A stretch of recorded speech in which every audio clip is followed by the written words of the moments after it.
the key to life to know that you know nothing ultimately.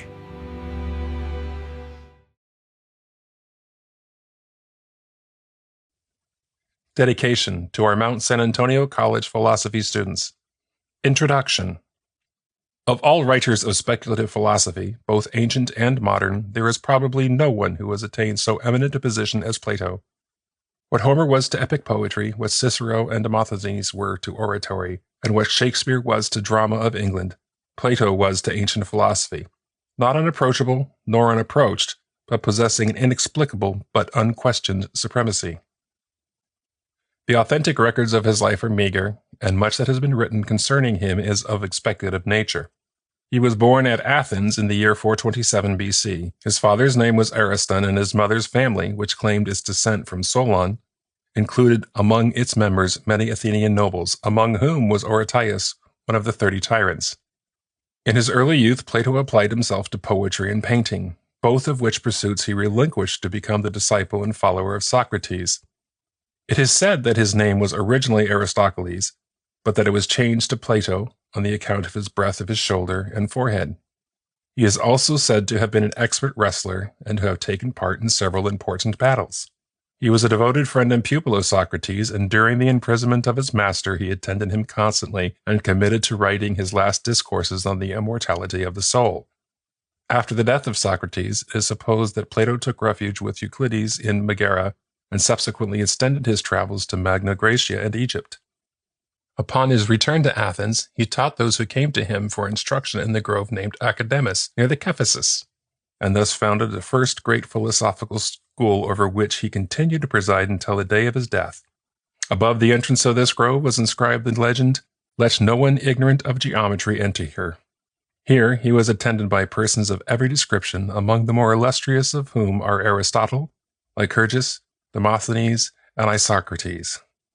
There is a story to the effect that Plato 3 times visited Sicily, once upon the invitation of the elder Dionysius, and twice at the earnest solicitations of the younger. The former he is said to have seriously offended as to cause the tyrant to have him seized on his return home and sold as a slave, from which state of bondage he was, however, released by Anaxagoras of Cyrene. The people this time thought more of him than they did of all their other philosophers, and called him the divine Plato. So great was the regard and veneration of him that it was considered better to err with Plato than to be right with anyone else. The writings of Plato are numerous, and most of them are in the form of dialogues. The following pages contain the translations of 3 of his works, the Delicate, the Apologia, the Crito, and the Phaedo, all of which have reference to the trial, imprisonment, and death of Socrates. The Apologia represents Socrates on trial for his life, undertaking his own defense, though unaccustomed to the language of the courts, the occasion being, as he says, the first time he has ever been before the court of justice, though 70 years of age. Plato was present at the trial and no doubt gives us the very arguments used by the accused. 2 charges were brought against Socrates. One, that he did not believe in the gods recognized by the state.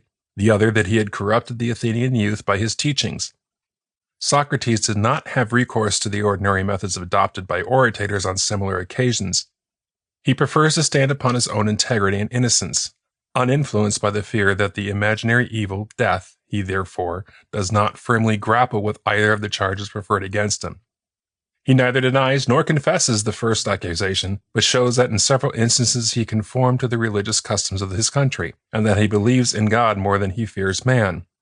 The second charge he meets by cross-examination of his accuser, Meletus, whom he reduces to the dilemma of charging him with corrupting the youth designedly, which would be absurd, or with doing so undesignedly, for which he could not be liable to punishment. His defense, however, avails him nothing, and he is condemned by the judges to die by drinking the poisonous hemlock. In the closing part of the Apologia, Socrates is represented as commenting upon the sentence which has been passed upon him, and is expressing his belief that in going to his death he is only passing to a better and happier life. In the Crito, Socrates is represented in a conversation with a friend of his named Crito, who had been present at his trial and who had offered to assist Socrates in paying a fine, had a fine been the sentence imposed. Crito visits Socrates in his confinement to bring to him the intelligence that the ship, the arrival of which was to be the signal of his death upon the following day, would arrive forthwith, and to urge him to adopt a means of escape which had already been prepared. Socrates promises to follow the advice of Crito if, upon a full discussion of the matter, it seemed right to do so. In the conversation which ensues, Socrates argues that it is wrong to return evil for evil, and that the obligation which a citizen owes to his state are more binding than those which a child owes to his parents or a slave his master, and, therefore, it is his duty to submit to the laws of Athens at whatever cost to himself. Crito has no answer to make to this argument, and Socrates thereupon decides to submit to his fate. Plato is said to have two objects in writing this dialogue. First, to acquit Socrates of the charge of corrupting the Athenian youth, and second, to establish to the fact that it is necessary under all circumstances to submit to the establishment of laws of his country. The Phaedo relates to the manner in which Socrates spent his last day of his life and the circumstances attending his death. He is visited by a number of his friends, among whom are Phaedo, Simmias, and Crito. When his friends arrive, they find him sitting upon a bed rubbing his legs, which have just been released from bonds. He remarks upon the unaccountable connection between pleasure and pain, and from this the conversation gradually turns to consideration of the question of the immortality of the soul. He convinces his listeners of the pre-existence of the soul, but they are still skeptical as to its immortality. Urging that its pre-existence and the fact that it is more durable than the body does not preclude the possibility of it being mortal. Socrates, however, argues that the contraries cannot exist in the same thing at the same time, as, for example, the same object cannot partake in both magnitude and littleness at the same time. In like manner, heat, while it is heat, can never admit the idea of cold. Life and death are contraries and can never coexist. But wherever there is life, there is soul, so that the soul contains that which is contrary to death and can never admit death. Consequently, the soul is immortal. Having convinced his listeners, Socrates bathes and takes leave of his children and the women of his family. Thereupon the officer appears and tells him it is time for him to drink the poison. At this his friends commend to weep and are rebuked by Socrates for their weakness. He drinks the poison calmly and without hesitation, and then begins to walk about, still conversing with his friends. His limbs soon grow stiff and heavy, and he lays himself upon his back. His last words are, "Crito we owe a cocta a scopulus. Pay it, therefore, and do not neglect it." Edward Brooks, Jr.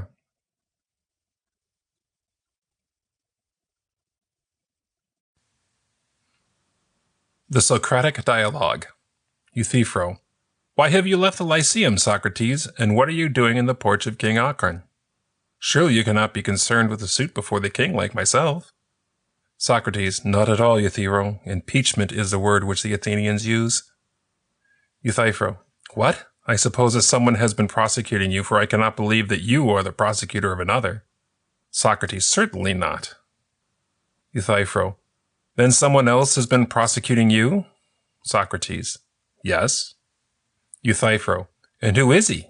Socrates. A young man who is little known, Euthyphro, and I hardly know him. His name is Meletus, and he is the deme of Pitthis. Perhaps you may remember his appearance. He has a beak and straight long hair, and a beard which is ill-grown. Euthyphro. No, I do not remember him, Socrates, but what is the charge which he brings against you? Socrates. What is the charge? Well, a very serious charge, which shows a good deal of character in the young man, and for which he is certainly not to be despised. He says he knows how the youth are corrupted and who is their corruptors. I fancy that he must be a wise man, seeing that I am the reverse of a wise man. He has found me out, and is going to accuse me of corrupting his young friends, and of this our mother the state to be the judge. Of all our political men, he is the only one who seems to me to begin the right way, with the cultivation of virtue in youth. Like a good husbandman, he makes the young shoots his first care, and clears away us who are the destroyers of them. This is only the first step. He will afterwards attend to the elder branches, and if he goes on as he begun, he will be a very great public benefactor. Euthyphro. I hope that he may, but I rather fear, Socrates, that the opposite will turn out to be the truth. My opinion is that in attacking you, he is simply aiming a blow at the foundations of the state. But in what way does he say that you corrupt the young? Socrates. He brings a wonderful accusation against me, which at first hearing excites surprise. He says that I am a poet or maker of gods, and that I invent new gods and deny the existence of old ones. This is the ground of his indictment. Euthyphro, I understand, Socrates. He means to attack you about the familiar sign which occasionally, as you say, comes to you. He thinks that you are a neologian, and he is going to have you up before the court for this. He knows that such a charge is readily received by the world, as I myself know too well. For when I speak in the assembly about the divine things and foretell the future to them, they laugh at me and think me a madman. Yet every word that I say is true, but they are jealous of us all, and we must be brave and go at them. Socrates, their laughter, friend Euthyphro, is not a matter of much consequence.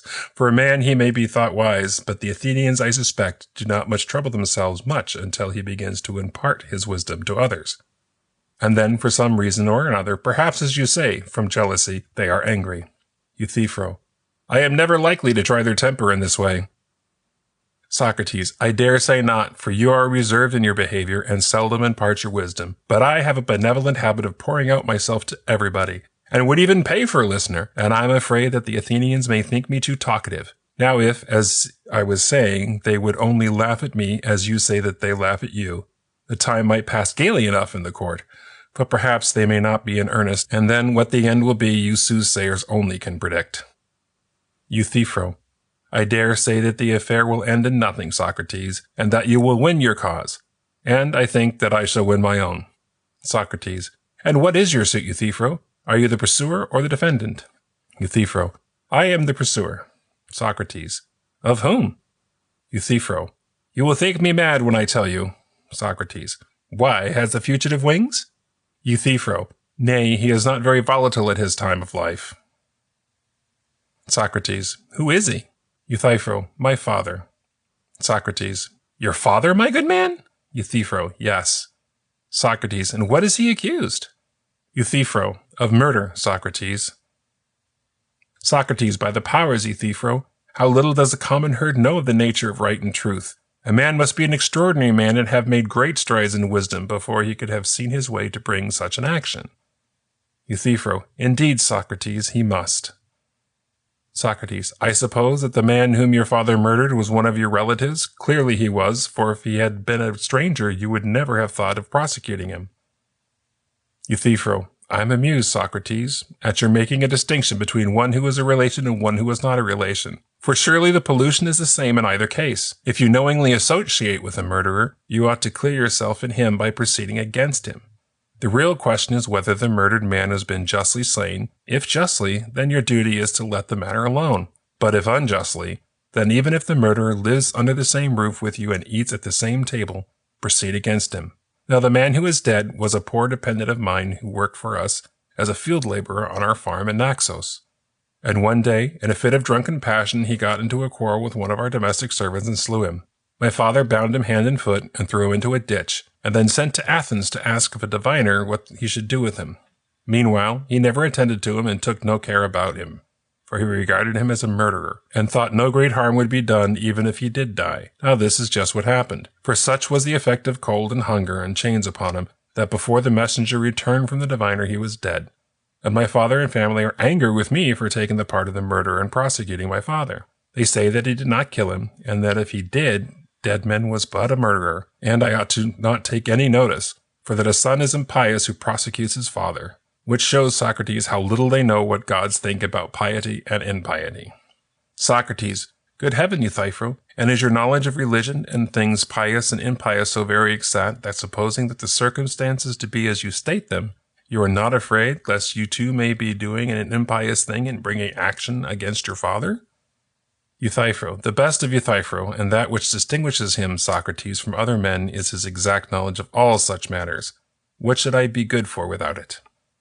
Socrates, rare friend, I think that I cannot do better than to be your disciple. Then before the trial with Meletus comes, and I shall challenge him, and say that I have always had a great interest in religious questions, and now, as he charges me with rash imaginations and innovations in religion, I have become your disciple. You, Meletus, as I shall say to him, acknowledge Euthyphro to be a great theologian, and sound in his opinions. And if you approve of him, you ought to approve of me, and not have me into court. But if you disapprove, you should begin by indicting him who is my teacher, and who will be the ruin, not of the young, but of the old. That is to say, of myself, whom he instructs, and of his old father, whom he admonishes and chastises. And if Meletus refuses to listen to me, but will go on and will not shift the indictment from me to you, I cannot do better than to repeat this challenge in the court. Euthyphro, yes, indeed, Socrates, and if he attempts to indict me, I am mistaken if I do not find a flaw in him. The court shall have a great deal more to say to him than to me. Socrates, and my dear friend, knowing this, am desirous of becoming your disciple, for I observe that no one appears to notice you, not even this Miletus, but his sharp eyes have found me out at once, and he has indicted me for impiety. And therefore, I adjure to you, tell me the nature of piety and impiety, which you said that you know so well, and of murder and of other offenses against the gods. What are they? Is not piety in every action always the same? And impiety, again, is it not always the opposite of piety and also the same with itself, having as impiety one notion which includes whatever is impious? Euthyphro, to be sure, Socrates. Socrates, and what is piety and what is impiety? Euthyphro, piety is doing as I am doing. That is to say, prosecuting one who is guilty of murder, sacrilege, or any similar crime, whether he be your father or mother or whoever he may be, that makes no difference, and not to prosecute them as impiety. And please to consider, Socrates, what a notable proof I will give you of the truth of my words. A proof which I have already given to others, of the principle, I mean, that the impious, whoever he may be, ought not to go unpunished. For do not men regard Zeus as the best and most righteous of the gods? And yet they admit that he bound his father Cronos because he wickedly devoured his sons, and that he too had punished his own father Uranus for similar reasons in a nameless manner. And yet when I proceed against my father, they are angry with me. So inconsistent are they in their way of talking when the gods are concerned and when I am concerned.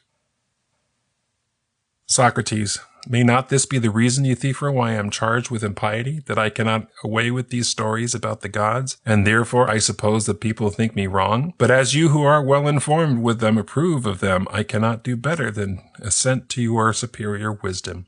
What else can I say, confessing as I do that I know nothing about them? Tell me, for the love of Zeus, whether you really believe that they are true. Euthyphro, yes, Socrates, and things more wonderful still for which the world is in ignorance. Socrates, do you really believe that the gods fought with one another and had dire quarrels, battles, and the like, as the poets say, and as you may see represented on the works of the great artists? The temples are full of them, and notably the robe of Athene, which is carried up to the Acropolis at the great Pantheia, is embroidered with them. Are all these tales of the gods true, Euthyphro? Euthyphro, yes, Socrates, and as I was saying, I can tell you, if you would like to hear them, many other things about the gods which would quite amaze you. Socrates, I dare say, and you shall tell me then at some other time when I have leisure. But just at present I would rather hear from you a more precise answer, which you have not yet given, my friend, to the question, what is piety? And when asked, you only replied, doing as you do, charging your father with murder. Euthyphro, and what I said was true, Socrates. Socrates, no doubt, Euthyphro, but would you admit that there are many other pious acts?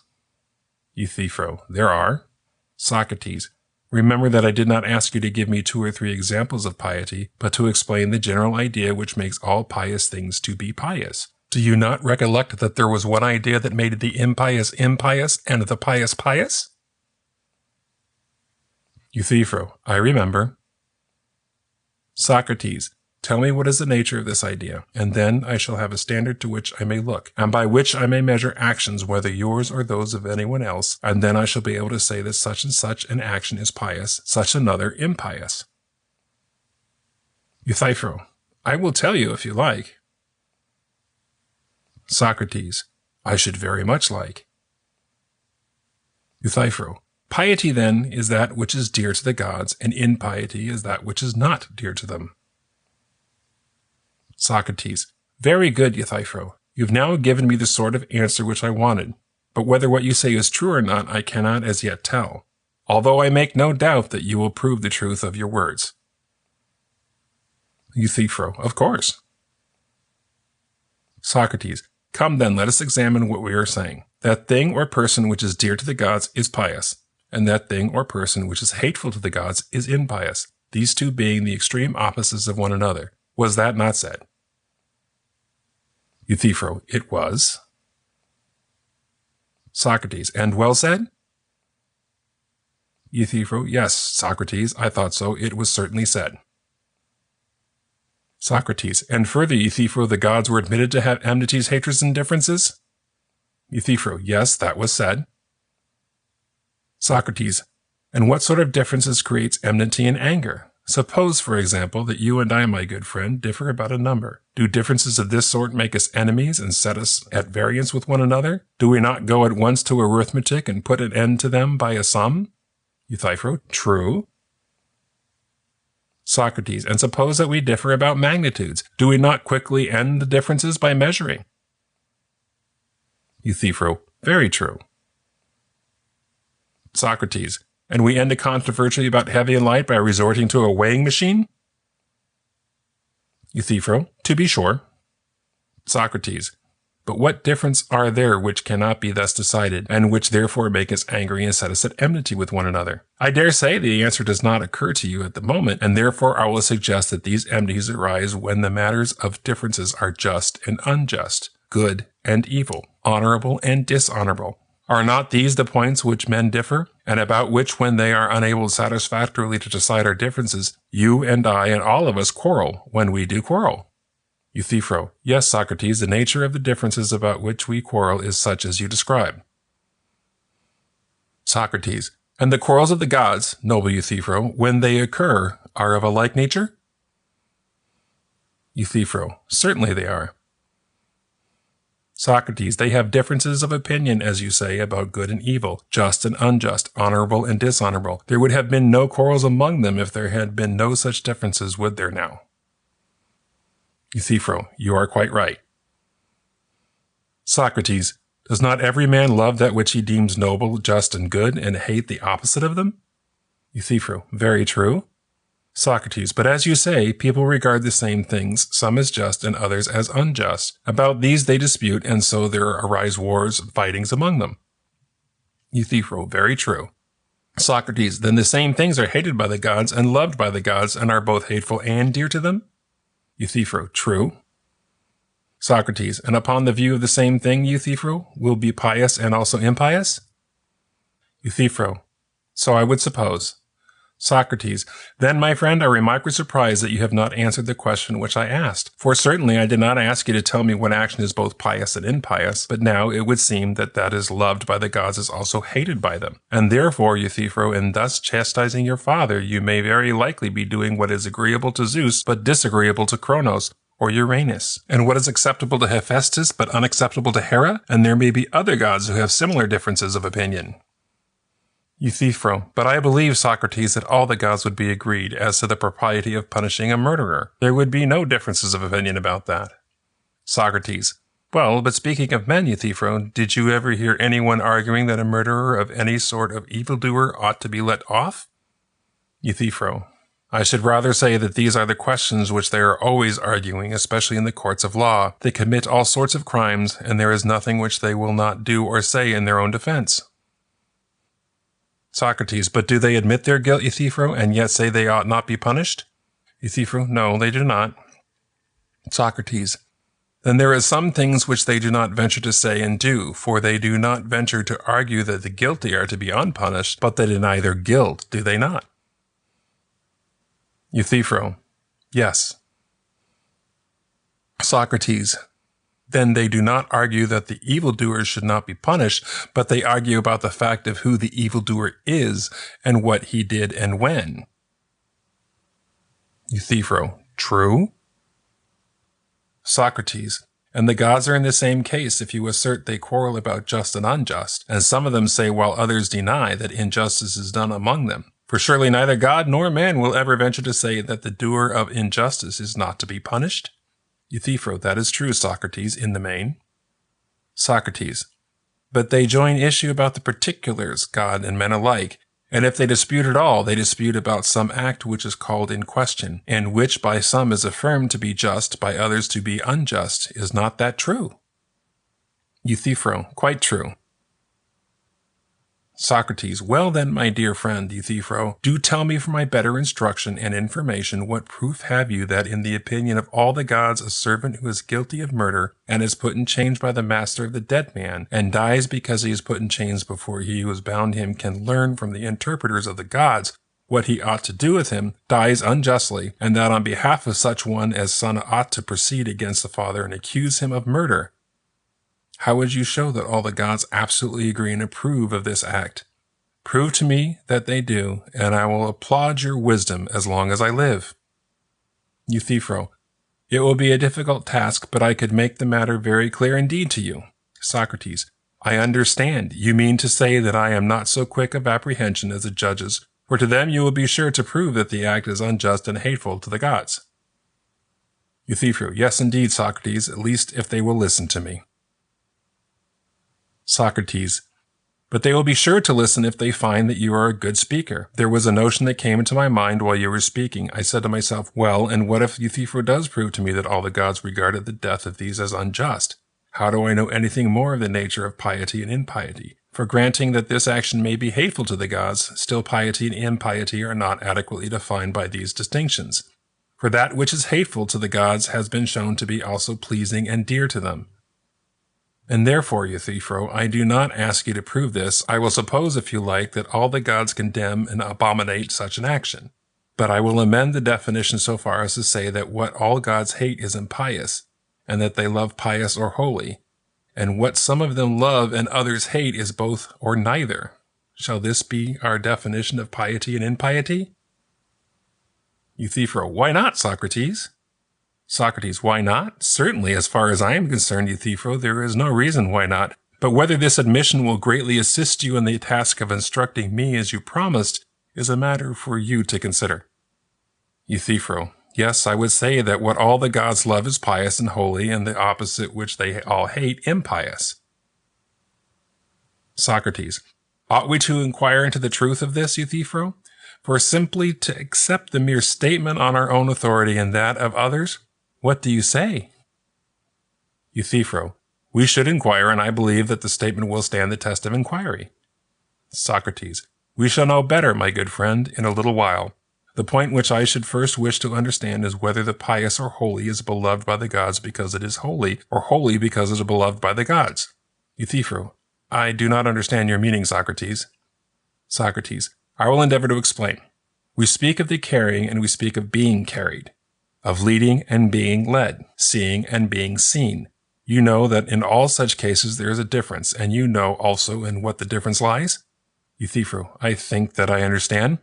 Socrates: And is not that which is beloved distinct from that which loves? Euthyphro: Certainly. Socrates: Well, and now tell me, is that which is carried in this state of carrying because it is carried, or for some other reason? Euthyphro: No, that is the reason. Socrates: And the same is true for what is led and what is seen? Euthyphro: True. Socrates: And a thing is not seen because it is visible, but conversely visible because it is seen. Nor is a thing led because it is in the state of being led, or carried because it is in the state of being carried, but the converse of this. And now I think, Euthyphro, that my meaning will be intelligible. And my meaning is that any state of action or passion implies previous action or passion. It does not become because it is becoming, but it is in a state of becoming because it becomes. Neither does it suffer because it is in a state of suffering, but it is in a state of suffering because it suffers. Do you not agree? Euthyphro: Yes. Socrates: Is not that which is loved in some state of either becoming or suffering? Euthyphro: Yes. Socrates: And the same holds as in the previous instances. The state of being loved follows the act of being loved, not the act of the state. Euthyphro: Certainly. Socrates: And what do you say of piety, Euthyphro? Is not piety, according to your definition, loved by all the gods? Euthyphro: Yes. Socrates: Because it is pious or holy, or for some other reason? Euthyphro: No, that is the reason. Socrates: It is loved because it is holy and not because it is loved? Euthyphro: Yes. Socrates: And that which is dear to the gods is loved by them, and is in a state to be loved of them because it is loved of them? Euthyphro: Certainly. Socrates: Then that which is dear to the gods, Euthyphro, is not holy, nor is that which is holy loved of God, as you affirm, but they are two different things. Euthyphro: How do you mean, Socrates? Socrates: I mean to say that the holy has been acknowledged by us to be loved of gods because it is holy, not to be holy because it is loved. Euthyphro: Yes. Socrates. But that which is dear to the gods is dear to them because it is loved by them, not loved by them because it is dear to them. Euthyphro. True. Socrates. But friend Euthyphro, if that which is holy is the same with that which is dear to God, and is loved because it is holy, then that which is dear to God would have been loved as being dear to God. But if that which is dear to God is dear to him because loved by him, then that which is holy would have been holy because loved by him. But now you see that the reverse is the case, and that they are quite different from one another. For one, Theophiles is of a kind to be loved because it is loved, and the other, Ossian, is loved because it is of a kind to be loved. Thus you appear to me, Euthyphro, when I ask you what is the essence of holiness, to offer an attribute only, and not the essence, the attribute of being loved by all the gods. But you still refuse to explain to me the nature of holiness, and therefore, if you please, I will ask you not to hide your treasure, but to tell me once more what holiness or piety really is, whether dear to the gods or not, for that is a matter about which we will not quarrel, and what is impiety? Euthyphro, I really do not know, Socrates, how to express what I mean, for somehow or other our arguments on whatever ground we rest them seem to turn around and walk away from us.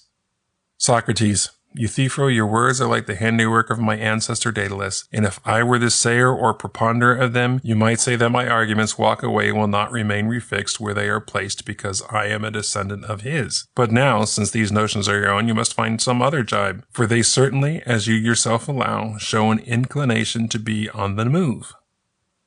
Euthyphro, nay, Socrates, I shall still say that you are the Daedalus who sets arguments in motion. Not I, certainly. But you make them move or go around, for they would never have stirred as far as I am concerned.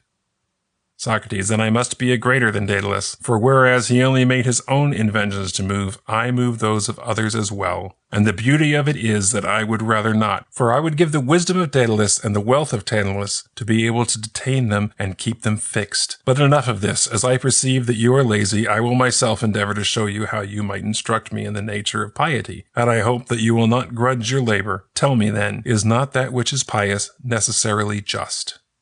Euthyphro, yes.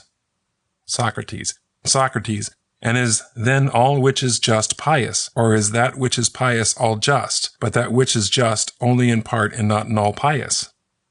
Euthyphro, I do not understand you, Socrates. Socrates, and yet I know that you are as much wiser than I am, and as you are younger. But as I was saying, revered friend, the abundance of your wisdom makes you lazy. Please to exert yourself, for there is no real difficulty in understanding me. What I mean to say, I may explain by an illustration of what I do not mean. The poet Stasinus sings of Zeus, the author and creator of these things. You will not tell, for where there is fear, that there is also reverence. Now I disagree with this poet. Shall I tell you in what respect? Euthyphro, by all means. Socrates, I should not say that where there is fear there is also reverence, for I am sure that many persons fear poverty, disease, and the like evils, but I do not perceive that they reverence the objects of their fear. Euthyphro, very true. Socrates, but where reverence is, there is fear, for he who has a feeling of reverence and shame about the commission of any action fears and is afraid of an ill reputation. Euthyphro, no doubt. Socrates, then we are wrong in saying that where there is fear there is also reverence, and we should say where there is reverence there is also fear. But there is not always reverence where there is fear, for fear is a more extended notion, and reverence is a part of fear, just as the odd is a part of a number, and the number is a more extended notion than the odd. I suppose that you follow me now? Euthyphro, quite well. Socrates, that is the sort of question which I meant to raise when I asked whether the just is always the pious, or the pious always the just, and whether there may not be justice where there is not piety, for justice is the more extended notion of which piety is only a part. Do you dissent? Euthyphro, no, I think that you are quite right. Socrates, then if piety is part of justice, I suppose that we should inquire what part. If you had pursued the inquiry in the previous cases, for instance, if you had asked me what is an even number, and that part of the number the even is, I should have no difficulty in replying, a number which represents a figure having two equal sides. Do you not agree? Euthyphro, yes, I quite agree. Socrates, in like manner, I want you to tell me what part of justice is piety or holiness, that I may be able to tell Miletus not to dome injustice, or to indict me for impiety, as I am now adequately instructed by you in the nature of piety or holiness and their opposites. Euthyphro, piety or holiness, Socrates, appears to me to be part of the justice which attends to the gods, as is the other part of justice which attends to men. Socrates, that is good, Euthyphro. Yet still there is a little point about which I should like to have further information. What is the meaning of attention? For attention can hardly be used in the same sense when applied to the gods as when applied to other things. For instance, horses are said to require attention, and not every person is able to attend to them, but only a person skilled in horsemanship. Is it not so? Euthyphro, certainly. Socrates, I should suppose that the art of horsemanship is the art of attending to horses. Euthyphro, yes. Socrates, nor is everyone qualified to attend dogs, but only the huntsman? Euthyphro, true. Socrates, and I should also conceive that the art of the huntsman is also the art of attending to dogs? Euthyphro, yes. Socrates, as the art of the ox herd is the art of attending an oxen. Euthyphro, very true. Socrates, in like manner, holiness or piety is the art of attending to the gods? That would be your meaning, Euthyphro? Euthyphro, yes. Socrates, and is not attention always designed for the good or benefit of that which attention is given? As in the case of horses, you may observe that when attended by the horseman's art, they are benefited and improved, are they not? Euthyphro, true. Socrates, as the dogs are benefited by the huntsman's art, and the oxen by the art of the ox herd, and all other things are tended or attended for their good and not for their hurt? Euthyphro, certainly not for their hurt. Socrates, but for their good. Euthyphro, of course. Socrates, and does piety or holiness, which has been defined to be the art of attending to the gods, benefit or improve them? Would you say that when you do a holy act, you make any of the gods better? Euthyphro, no, that was certainly not what I meant. Socrates, and I, Euthyphro, never supposed that you did. I asked you the question about the nature of attention because I thought that you did not.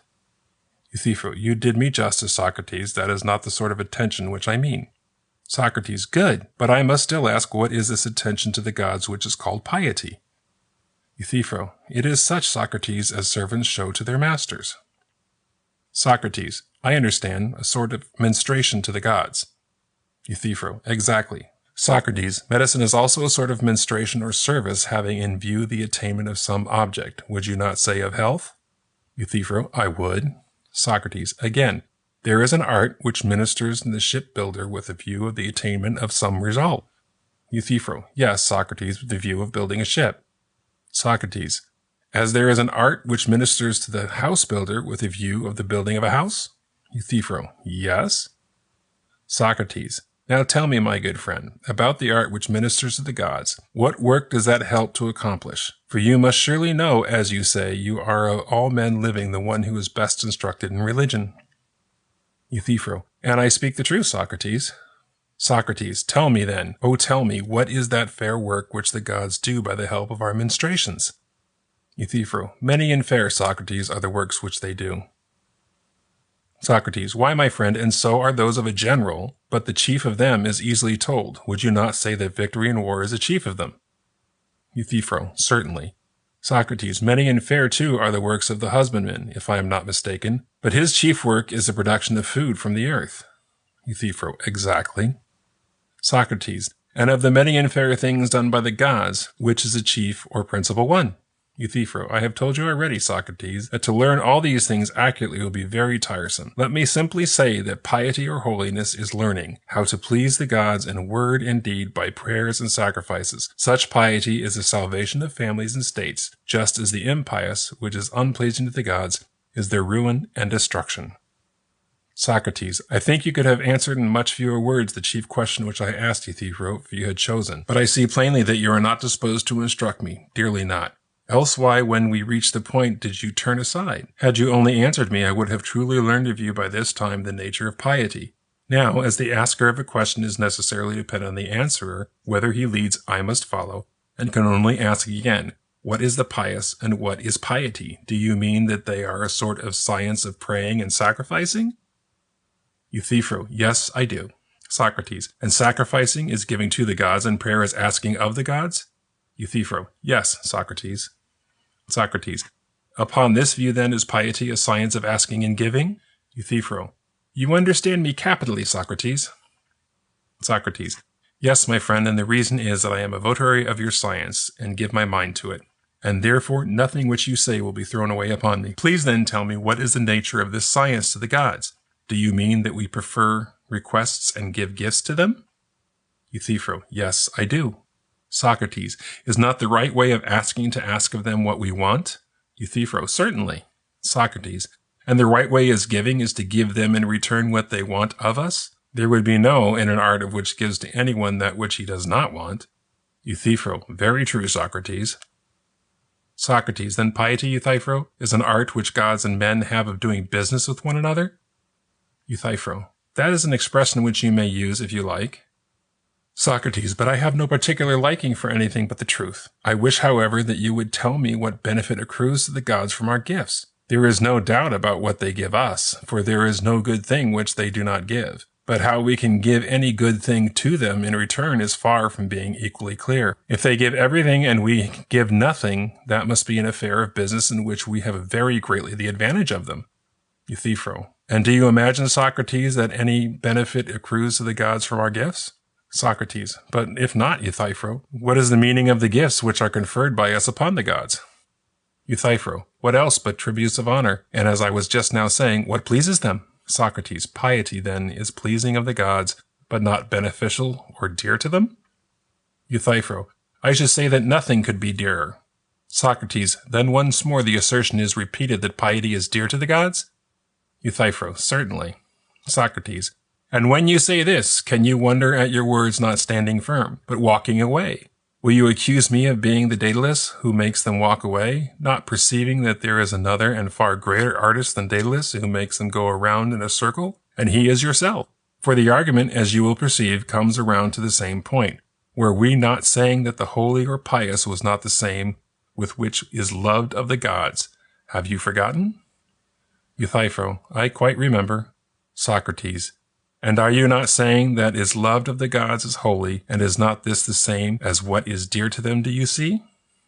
Euthyphro: True.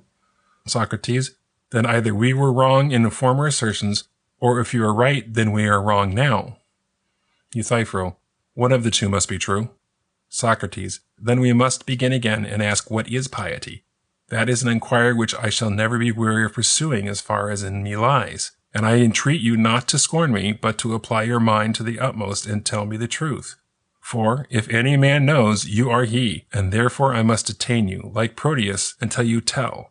If you had not certainly known the nature of piety and impiety, I am confident that you would never, on behalf of a serf, have charged your aged father with murder. You would not have run such a risk of doing wrong in the sight of the gods, and you had had too much respect for the opinions of men. I am sure, therefore, that you know the nature of piety and impiety. Speak out, then, my dear Euthyphro. Do not hide your knowledge. Euthyphro: Another time, Socrates, for I am in a hurry and must go now. Socrates: Alas, my companion, and will you leave me in despair? I was hoping that you would instruct me on the nature of piety and impiety, and that I might have cleared myself of Meletus and his indictment. I would have told him that I had been enlightened by Euthyphro, and had given up rash innovations and speculations in which I indulge only through ignorance, and that now I am about to lead a better life.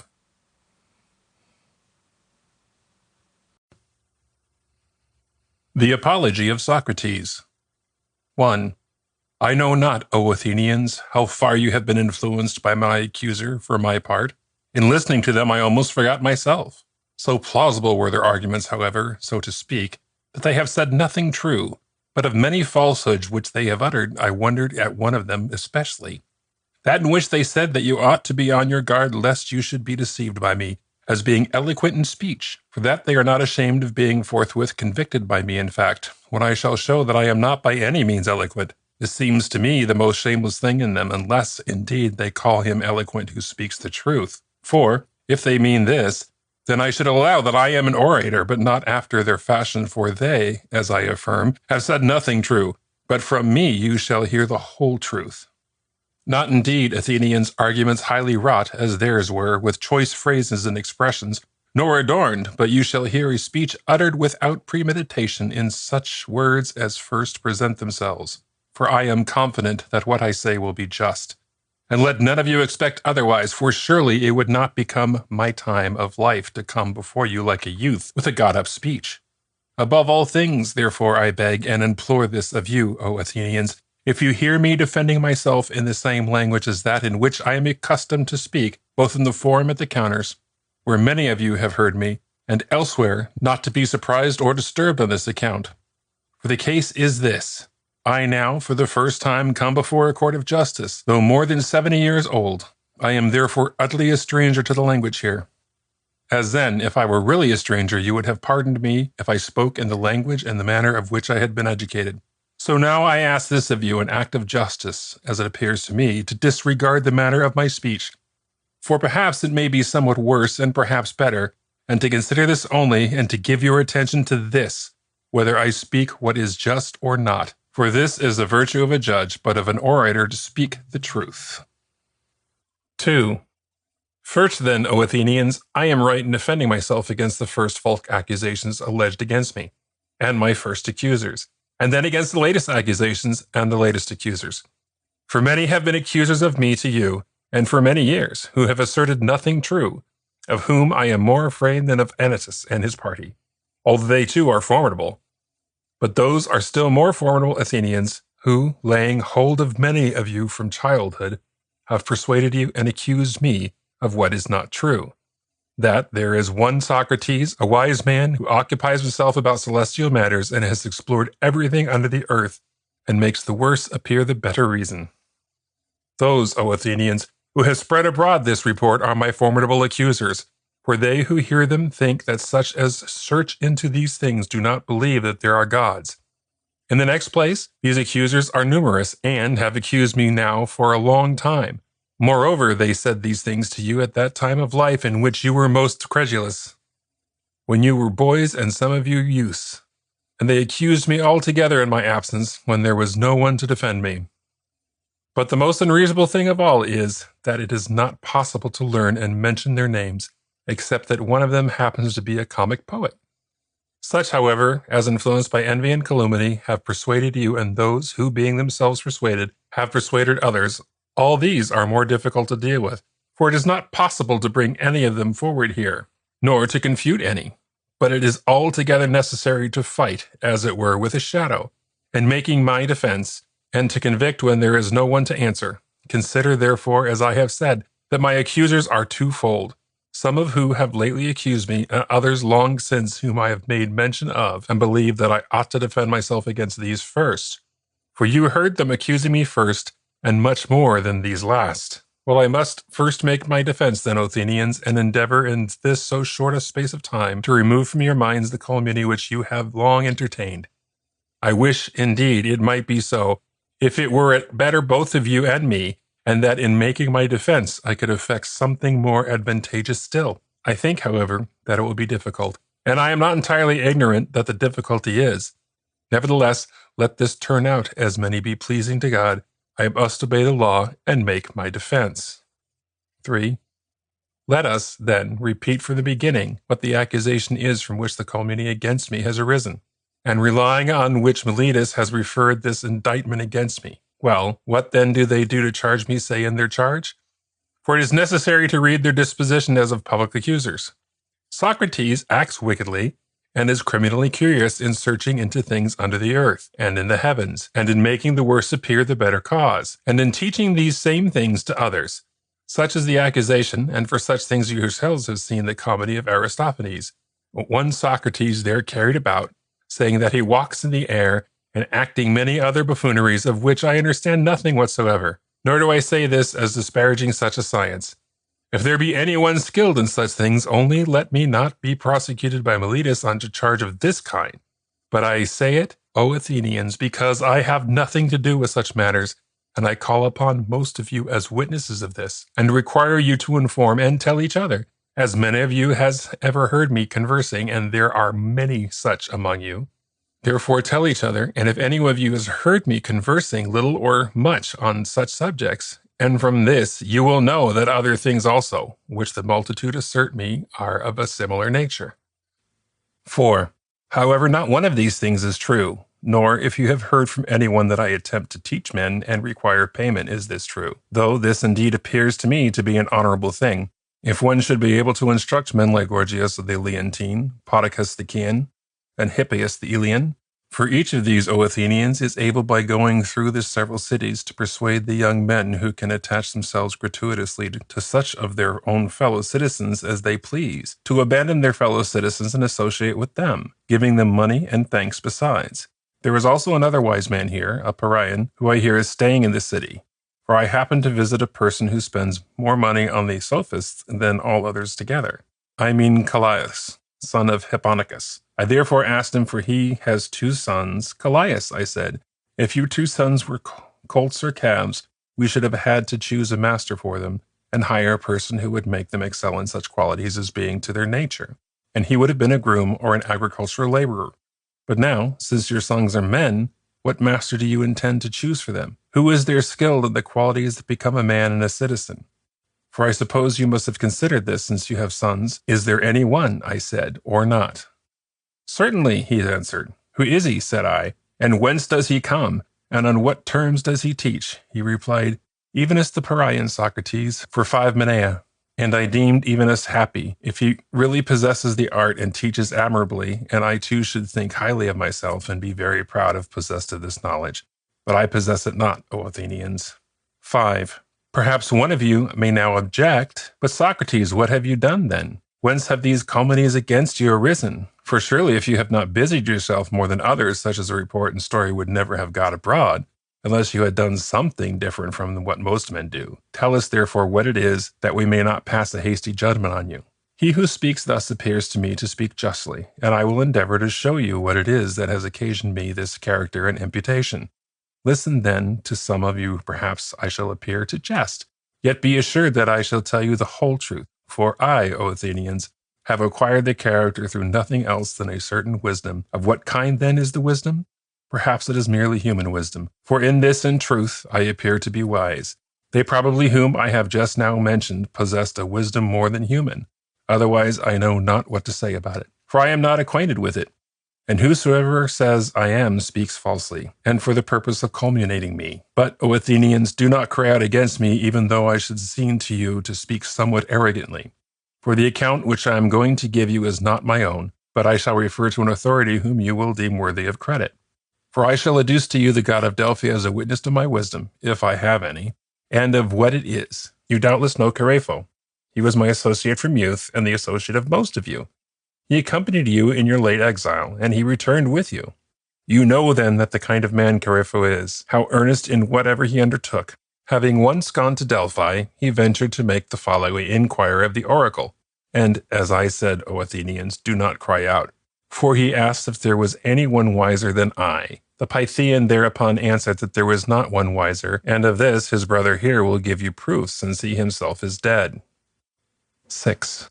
Consider then why I mention these things. It is because I am going to show you whence the calumny against me arose.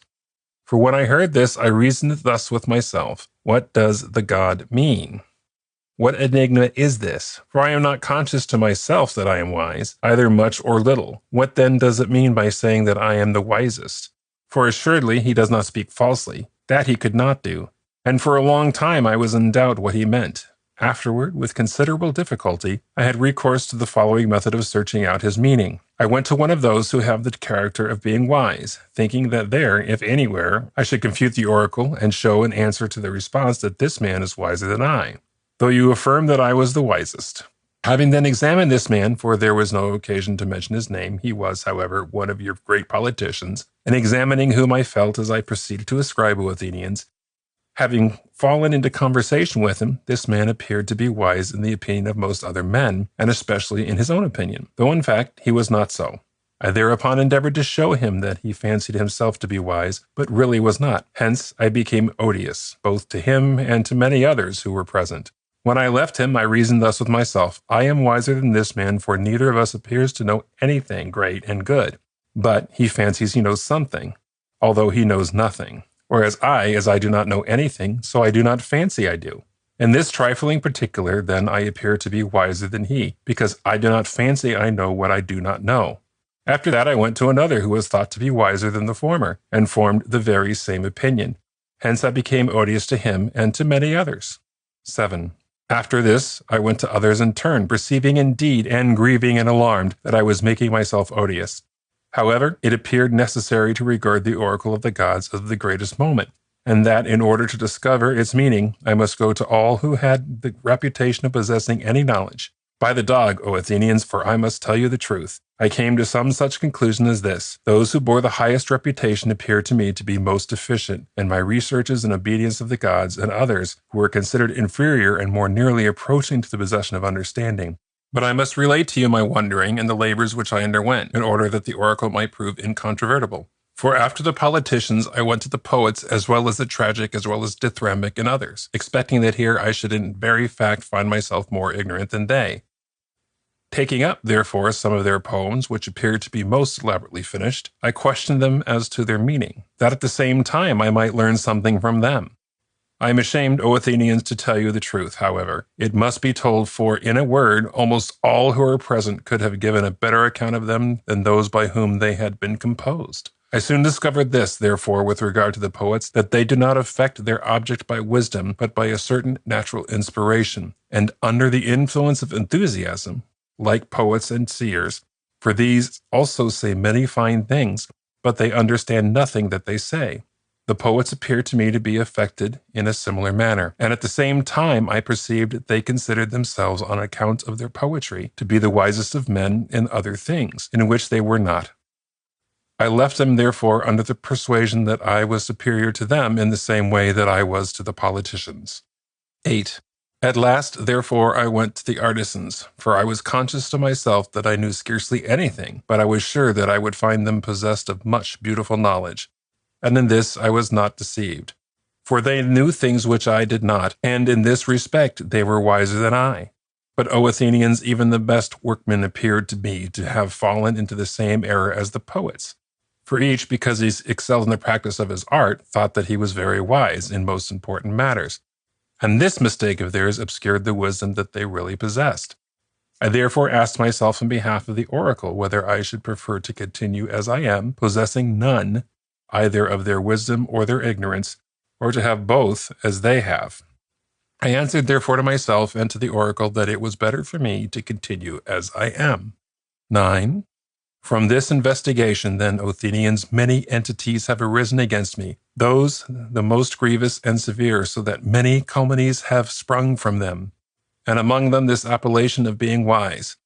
For those who are from time to time present think that I am wise in those things, with respect to which I expose the ignorance of others. The god, however, O Athenians, appears to be really wise, and to mean this by his oracle, that human wisdom is worth little or nothing. And it is clear that he did not say this to Socrates, but made use of my name, putting me forward as an example, as if he had said that a man is the wisest among you, who, like Socrates, knows that he is in reality worth nothing with respect to wisdom. Still, therefore, I go about and search and inquire into these things, in obedience to the god, both among citizens and strangers. If I think any one of them is wise, and he appears to me not to be so, I take the part of the god, and show that he is not wise. And in consequence of this occupation, I have no leisure to attend in my considerable degree to the affairs of the state of my own. But I am in the greatest poverty, through my devotion to the service of the god. 10.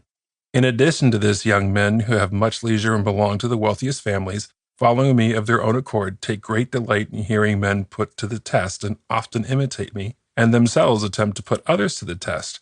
And then, I think, they find a great abundance of men who fancy they know something, although they know little or nothing.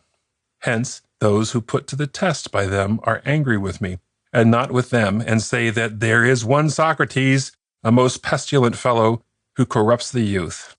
And when anyone asks them by doing or teaching what, they have nothing to say, for they do not know.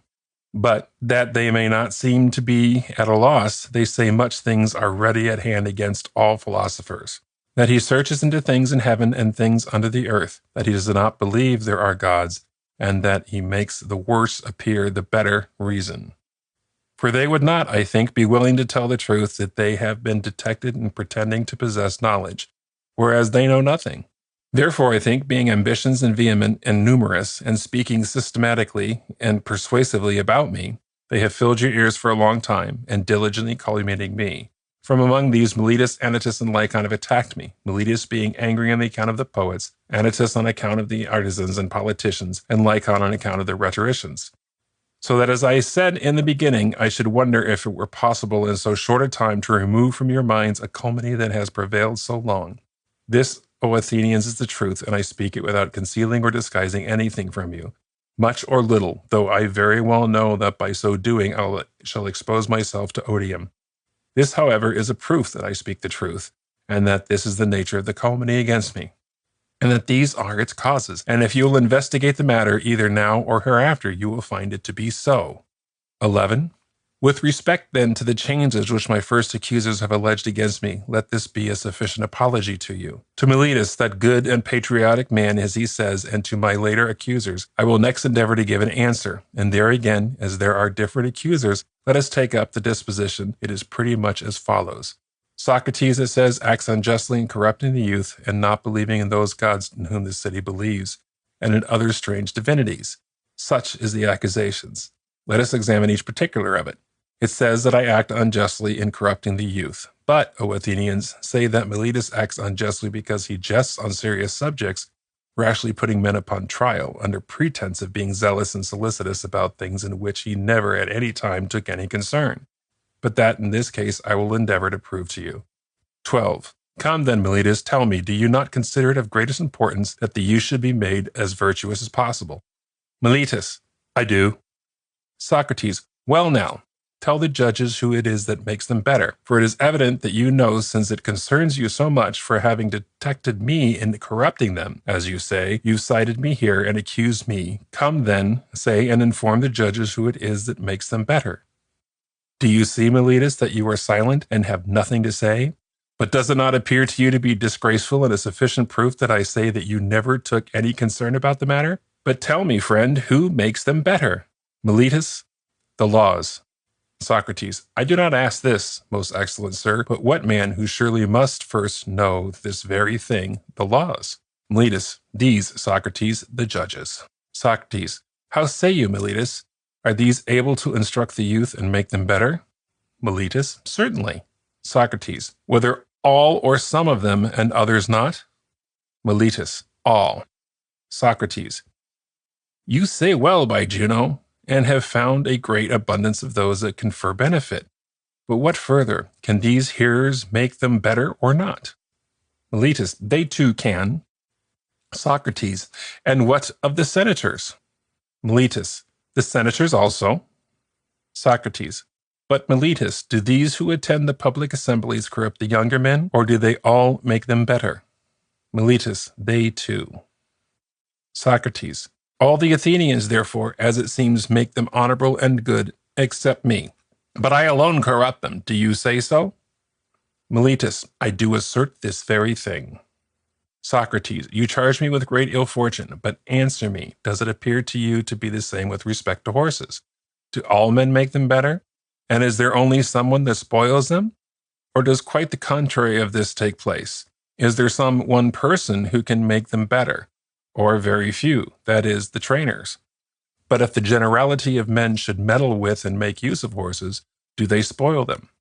Is not this the case, Meletus, both with respect to horses and all other animals? It certainly is so, whether you and Anytus deny it or not, for it would be a great good fortune for the youth if only one person corrupted and the rest benefited them. However, Meletus, you have sufficiently shown that you never bestowed any care upon youth, and you clearly evince your own negligence, in that you have never paid any attention to the things with respect to which you accuse me. 13. Tell us further, Meletus, in the name of Jupiter, whether is it better to dwell with good or bad citizens? Answer, my friend, for I ask you nothing difficult. Do not the bad work some evil to those that are continually near them, but the good some good? Meletus, certainly. Socrates, is there anyone that wishes to be injured rather than benefited by his associates? Answer, good man, for the law requires you to answer. Is there anyone who wishes to be injured? Meletus, no, surely. Socrates, come then, Whether do you accuse me here as one that corrupts the youth and makes them more depraved, designedly or undesignedly? Meletus. Designedly, I say. Socrates. What then, Meletus? Are you at your time of life much wiser than I, at any time of life, as to know that the evil are always working some evil to those that are most near to them, and the good some good? But I have arrived at such a pitch of ignorance as not to know that if I make any one of my associates depraved, I shall be in danger of receiving some evil from him. And yet I designedly bring about this so great evil, as you say. In this I cannot believe you, Meletus, nor do I think would any other man in the world. But either I do not corrupt the youth, or if I do corrupt them, I do it undesignedly. So that in both cases you speak falsely. But if I corrupt them undesignedly, for such involuntary offenses it is not usual to accuse one here, but to take one apart, teach and admonish them. For it is evident that if I am taught, I shall cease doing what I do undesignedly. For you shunned me, and were not willing to associate with and instruct me. But you accuse me here, where it is usual to accuse those who need punishment and not instruction. 14. Thus, then, Athenians, this is clear that I have said that Meletus never paid any attention to these matters, much or little. However, tell us, Meletus, how you say I corrupt the youth. Is it not evident, according to the indictment which you have preferred, by teaching them not to believe in the gods in whom the city believes, but in other strange deities? Do you not say that, by teaching these things, I corrupt the youth? Meletus, I certainly do so. Socrates. By those very gods, therefore, Meletus, of whom the discussion now is, speak still more clearly both to me and to these men, for I cannot understand whether you say that I teach them to believe that there are certain gods, and in that case I do believe that there are gods, and I am not altogether an atheist, nor is it respect to blame. Not, however, those which the city believes in, but others, and this is that you accuse me of that. I introduce others. Or do you say outright that I do not myself believe that there are gods, and that I teach others the same? Meletus, I say this, that you do not believe in any gods at all. Socrates. Oh, wonderful, Meletus. How come you to say this? Do I not then, like the rest of mankind, believe that the sun and moon are gods? Meletus. No, by Jupiter, O judges, for he says that the sun is a stone, and the moon an earth. Socrates. You fancy that you're accusing Anaxagoras, my dear Meletus? And thus you put a slight on these men, and suppose them to be so illiterate as not to know the books of Anaxagoras of Clazomenae are full of such assertions. And the young, moreover, learn these things from me, which they might purchase for a drachma at most in the orchestra, and so ridicule Socrates, if he pretend they were his own, especially since they are so absurd. I ask then, by Jupiter, do I appear to you to believe that there is no God? Meletus. No, by Jupiter, none whatsoever. Socrates, you say what is incredible, Meletus, and that, as appears to me, even to yourself. For this man, O Athenians, appears to me to be very insolent and intemperate, and to have preferred his indictment through downright insolence, intemperance, and wantonness. For he seems, as it were, to have composed an enigma for the purpose of making an experiment. Whether will Socrates the wise know that I am jesting and contradict myself, or shall I deceive him and all who hear me? For, in my opinion, he clearly contradicts himself in the indictment, as if he should say Socrates is guilty of wrong in not believing that there are gods, and in believing that there are gods, and this, surely, is the act of one who was trifling. 15. Consider me now, Athenians, in what respect he appears to me to say so, and do Meletus answer me. And do ye, as I besought you at the outset, remember not to make an uproar if I speak after my usual manner. Is there any man, Meletus, who believes that there are human affairs, but does not believe that there are men?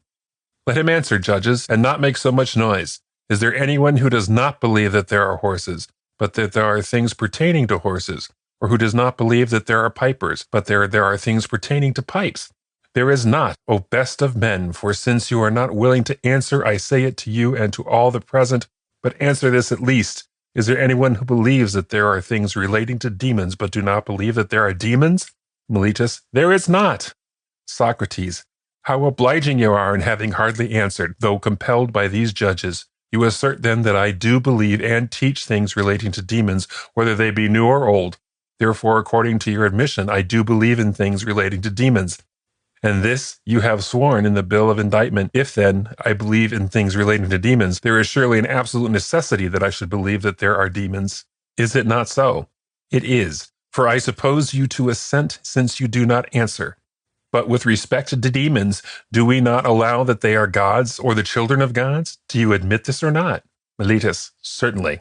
Socrates, since then I allow that there are demons, as you admit, if demons are a kind of gods, this is the point in which I see you speak enigmatically, and to divert yourself in saying that I do not allow there are gods, and again that I do not allow there are, since I allow that there are demons. But if demons are the children of God, spirits ones, either from nymphs or any other, of whom they are reported to be, what man can think that there are sons of gods and yet that there are not gods? For it would be just as absurd if anyone should think that there are mules, the offspring of horses and asses, but should not think that there are horses and asses. However, Meletus, it cannot be otherwise than that you have preferred this indictment for the purpose of trying me, or because you were at a loss that real crime to allege against me. For that you should persuade any man who has the smallest degree of sense that the same person can think that there are things relating to demons and to gods, and yet there are neither demons nor gods, not heroes, is utterly impossible. 16. That I am not guilty, then, O Athenians, according to the indictment of Meletus, appears to me not to require a lengthened defense. But what I have said is sufficient, and as to what I said at the beginning, that there is great enmity toward me among the multitude, be assured it is true, and this it is which shall condemn me, if I am condemned, not Meletus, nor Anatias, but the calumny and envy of the multitude, which have already condemned many others, and those good men, and I will think, condemned others also, for there are no danger that it will stop with me. Perhaps, however, someone may say, are you not ashamed, Socrates, to have pursued a study from which you are now in danger of dying? To such a person I should answer with good reason. You do not say well, friend, if you think that a man who is even of the least value ought to take into the account the risk of life and death, and ought not to consider that alone when he performs any action, whether he is acting justly or unjustly, on the part of a good man or bad man. For according to your reasoning, all those demigods that died at Troy would be vile characters, as well as the rest, as the son of Thetis, who so far despised danger in comparison of submitting to disgrace, that when his mother, who was a goddess, spoke to him in his impatience to kill Hector, something to this effect, as I think, my son, if you revenge the death of your friend Patroclus and slay Hector, you will yourself die, for, she said, death awaits you immediately after Hector. But he, on hearing this, despised death and danger, and dreading much more to live as a coward and not avenge his friend, said, may I die immediately when I have inflicted punishment on the guilty, that I might not stay here an object of ridicule by the curved ships a burden to the ground. Do you think that he cared for death and danger? For thus it is, O Athenians, in truth, wherever anyone has posted himself either thinking it to be better or has been posted by his chief there, as it appears to me, he ought to remain and meet danger, taking no account either of death or anything else in comparison with disgrace. 17. I then should be acting strangely, O Athenians, if when the generals whom you chose to command me assigned me my post at Potidæa, at Amphilis, and at Delium, I then remained where they posted me, like any other person, and encountered the danger of death. But when the deity, as I thought and believed, assigned it as my duty to pass my life in the study of philosophy, and examining myself and others, I should on that occasion, through fear of death or anything else whatsoever, desert my post. Strange indeed would it be, and then, in truth, anyone might justly bring me to trial, and accuse me of not believing in the gods, from disobeying the oracle, fearing death, and thinking myself to be wise when I am not. For to fear death, O Athenians, is nothing else than to appear to be wise without being so. For it is to appear to know that one does not know. For no one knows but that death is the greatest of all good to men, but men fear it as if they knew that it is the greatest of evils. And how is not this the most reprehensible ignorance? To think that one knows what one does not know. But I, O Athenians, in this perhaps differ from most men. And if I should say that I am in anything wiser than another, it would be in this, that not having a competent knowledge of the things in Hades, I also think that I have not such knowledge. But to act unjustly, and to disobey my superior, whether God or man, I know is evil and base. I shall never, therefore, fear or shun things which, for aught I know, may be good, before evils which I know to be evils. So that even if you should now dismiss me, not yielding to the instance of Anytus, who said that either I should not appear here at all, or that I did appear, it was impossible not to put me to death, telling you that if I escaped, your sons, studying what Socrates teaches, would all be utterly corrupted. If you should address me thus, Socrates, we shall not now yield to Anytus, but dismiss you on this condition, however, that you no longer persevere in your research nor study philosophy. And if hereafter you are detected in so doing, you shall die. If, as I said, you should dismiss me on these terms, I would have to say to you, O Athenians, I honor and love you, but I shall obey God rather than you. And so long as I breathe and am able, I shall not cease studying philosophy, exhorting you and warning any one of you I may happen to meet, saying, as I have been accustomed to do, O best of men, seeing you are an Athenian of a city of the most powerful and most renowned for wisdom and strength, are you not ashamed of being careful for riches, how you may acquire them in greatest abundance, and for glory and honor, but care not nor take any thought for wisdom and truth, and for your soul, how it may be made most perfect? And if any one of you should question my assertion and affirm that he does not care for these things, I shall not at once let him go, nor depart, but I shall question him, sift and prove him.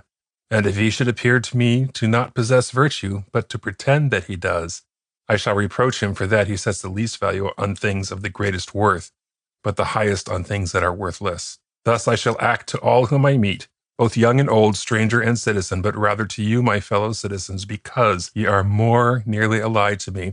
For be well assured that this the deity commands, and I think that no greater good has ever befallen you in the city than my zeal for the service of the god. For I go about doing nothing else than persuading you, both young and old, to take no care either for the body or for riches, prior to or so much as for the soul, how it may be made most perfect, telling you that virtue does not spring from riches, but riches and all other human blessings, both private and public, from virtue. If then, by saying these things, I corrupt the youth, these things must be mischievous. But if anyone says that I speak other things than these, he misleads you. Therefore I must say, O Athenians, either yield to Anytus or do not, either dismiss me or not, since I shall not act otherwise, even though I must die many deaths. 18. Murmur not, O Athenians, but continue to attend to my request, not to murmur at what I say, but to listen, for as I think you will derive benefit from listening. For I am going to say other things to you, at which perhaps you will raise a clamor. But on no account do so. Be well assured, then, if you put me to death, being such a man as I say I am, you will not injure me more than you yourselves, for neither will Miletus nor Anytus harm me, nor have they the power, for I do not think that it is possible for a better man to be injured by a worse. He may perhaps have me condemned to death, or banished or deprived of civil rights, and he or others may perhaps consider these as mighty evils. I, however, do not consider them so, but that it is much more so to do what he is now doing, to endeavor to put a man to death unjustly. Now, therefore, O Athenians, I am far from making a defense on my behalf, as anyone might think, but I do so on your own behalf, lest by condemning me you should offend at all with respect to the gift of the deity to you. For if you should put me to death, you will not easily find such another, though it may be ridiculous to say so, altogether attached by the deity to this city as to a powerful and generous horse, somewhat sluggish from its size, and requiring to be roused by a gadfly. So the deity appears to have united me, being such a person as I am, to this city, that I may rouse you, and persuade and reprove every one of you, nor ever cease besetting you throughout the whole day. Such another man, O Athenians, will not easily be found. Therefore, if you will take my advice, you will spare me. But you, perhaps being irritated like drowsy persons who are roused from sleep, will strike me, and by yielding to Anytus, will unthinkingly condemn me to death, and then you will pass the rest of your life in sleep, unless the deity, caring for you, should send someone else to you. But that I am a person who has been given by the deity to this city, you may discern from hence, for it is not like the ordinary conduct of men that I should have neglected all my own affairs, and suffered my private interest to be neglected for so many years, and that I should constantly attend to your concerns, addressing myself to each of you separately, like a father or elder brother, persuading you to the pursuit of virtue. And if I had derived any profit from the course and had received pay for my exhortations, these would have been some reason for my conduct. But now you see yourselves that my accusers, who have so shamelessly calumniated me and everything else, have not had the impudence to charge me with this, and to bring witness to prove that ever either exacted or demanded any reward, and I think I produce a sufficient proof that I speak truth, namely, my poverty. 19. Perhaps, however, it may appear absurd that I am going about, thus advising you in private and make myself busy, but never venture to present myself in public before your assemblies and give advice to the city. The cause of this is that which you have often and in many places heard me mention, because I am moved by a certain divine and spiritual influence, which also Meletus, through mockery, has set out in the indictment. This began with me from childhood, being a kind of voice, which when presented always diverts me from what I am about to do, but never urges me. On this it is opposed my meddling in public politics, and it appears to me to have opposed me very properly. For be well assured, O Athenians, if I had long since attempted to intermeddle with politics, I would have perished long ago, and should not have at all benefited you or myself. Be not angry with me for speaking the truth, for it is not possible that any man should be safe who sincerely opposes either you or any other multitude, and who prevents many unjust and illegal actions from being committed in a city. But it is necessary that he who earnestly contends for justice, if he will be safe for but a short time, should live privately and take no part in public affairs. 20. I will give you strong proofs of this, not words, but what you value, facts. Hear then what has happened to me, that you may know what I would not yield to anyone contrary to what is just, through fear of death. At the same time, by not yielding I must perish. I shall tell you what will be displeasing and wearisome, yet true. For I, O Athenians, never bore any other magistral office in the city, but have been a senator, and our Antiochian tribe happened to supply the Prytanes when you chose to condemn in the body of the 10 generals who had not taken off those that perished in the sea fight in violation of the law, as you afterward all thought. At that time I alone of the Prytanes opposed you doing anything contrary to the laws, and I voted against you, and when the orators were ready to denounce me and to carry me before a magistrate, and you urged and cheered them on, I thought I ought rather to meet the danger with law and justice on my side, than through the fear of imprisonment or death, to take a part with you in your unjust designs. And this happened while the city was governed by a democracy. But when it became an oligarchy, the 30, having sent me with 4 others to Tholis, ordered us to bring Leon as the Salaminian from Salamis, that he might be put to death. And they gave many similar orders to many others, wishing to involve as many as they could in guilt. Then, however, I showed not in word but in deed that I did not care for death, if the expression be not too rude in the smallest degree, but that all my care was to do nothing unjust or unholy. For that government, strong as it was, did not so much overawe me as to make me commit an unjust action. But when we came out from the Tholis, and the 4 went to Salamis, and brought back Leon, but I went away home, and perhaps for this I should have been put to death, if that government had not been speedily broken up. And of this you can have many witnesses. 21. Do you think, then, that I should have survived so many years if I had engaged in public affairs and acting as becomes a good man, and had aided the cause of justice, and, as I ought, had deemed this of the highest importance? For from it, O Athenians, nor would any other man have done so, but I, through the whole of my life, if I have done anything in public, shall be found to be a man, and a very same in private, who has never made a concession to anyone contrary to justice, neither to any other, nor to any one of these whom my culminators say are my disciples. I, however, is never the preceptor of any one. But if anyone desired to hear me speaking, and to see me busied about my own mission, whether he were young or old, I never refused him. Nor do I discourse when I receive money, and not when I do not receive any. But I allow both rich and poor alike to question me, if anyone wishes it, to answer me and hear what I have to say. And for these, whether anyone prove to be a good man or not, I cannot justly be responsible, because I never either promised them any instruction or taught them at all. But if anyone says that he has ever learned or heard anything from me in private which all others have not, be well assured that he does not speak the truth. 22. But why do some delight to spend so long a time with me? Ye have heard, O Athenians, I have told you the whole truth, that they delight to hear those closely questioned who think that they are wise but are not. For this by no means disagreeable. But this duty, as I say, has been enjoined me by the deity, by oracles, by dreams, and by every mode by which any other divine decree has ever enjoined anything to man to do. These things, O Athenians, are both true and easily confuted, if not true. For if I am now corrupting some of the youth, and have already corrupted others, it were fitting surely that if any of them, having become advanced in life, had discovered that I gave them bad advice when they were young, they should now rise up against me, accuse me, and have me punished. Or if they were themselves unwilling to do this, some of their kindred, their fathers or brothers or other relatives, if their kinsmen have ever sustained any damage from me, should now call it to mind. Many of them, however, are here present, whom I see, first Crito, my contemporary and fellow burgher, father of his Critobulus, then Lysanus of Spettus, father of his Achilles, again Anatepon of Cephisus, father of Eubagenes. There are those others too whose brothers maintain the same intimacy with me, namely Nicostratus, son of Theodotus, brother of Theodos.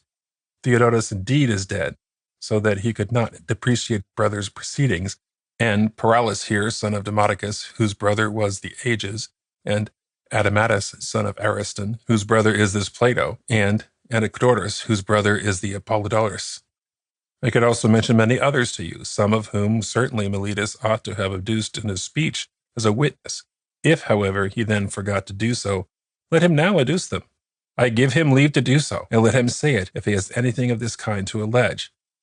But quite contrary to this, you will find, O Athenians, all ready to assist me who have corrupted and injured their relatives, as Meletus and Anytus say, for those who have been themselves corrupted might perhaps have some reason for assisting me.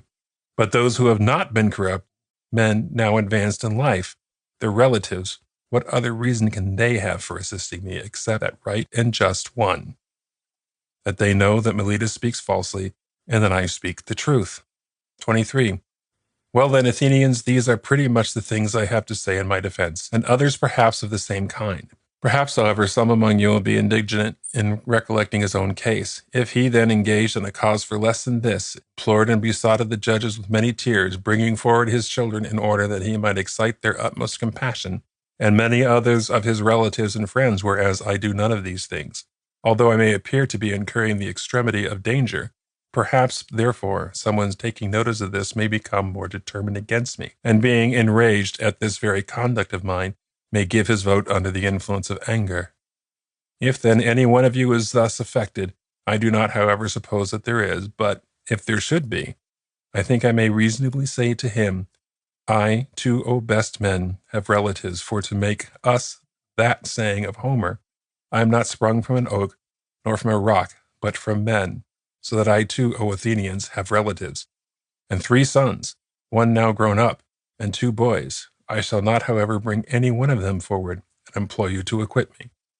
Why then shall I not do this? Not from contumacy, O Athenians, nor disrespect towards you. Whether or not I am undaunted at the prospect of death is another question, but out of regard to my own character, and yours, and that of the whole city, it does not appear to me to be honorable that I should do anything of this kind at my age, and with the reputation I have, whether true or false. For it is commonly agreed that Socrates in some respects excels the generality of men. If then those among you who appear to excel either in wisdom or fortitude or any virtue whatsoever should act in such a manner as I have often seen some of them when they have been brought to trial, it would be shameful who, appearing indeed to be something, have conducted themselves in a surprising manner, as thinking they should suffer something dreadful by dying, and as they should be immortal if you did not put them to death.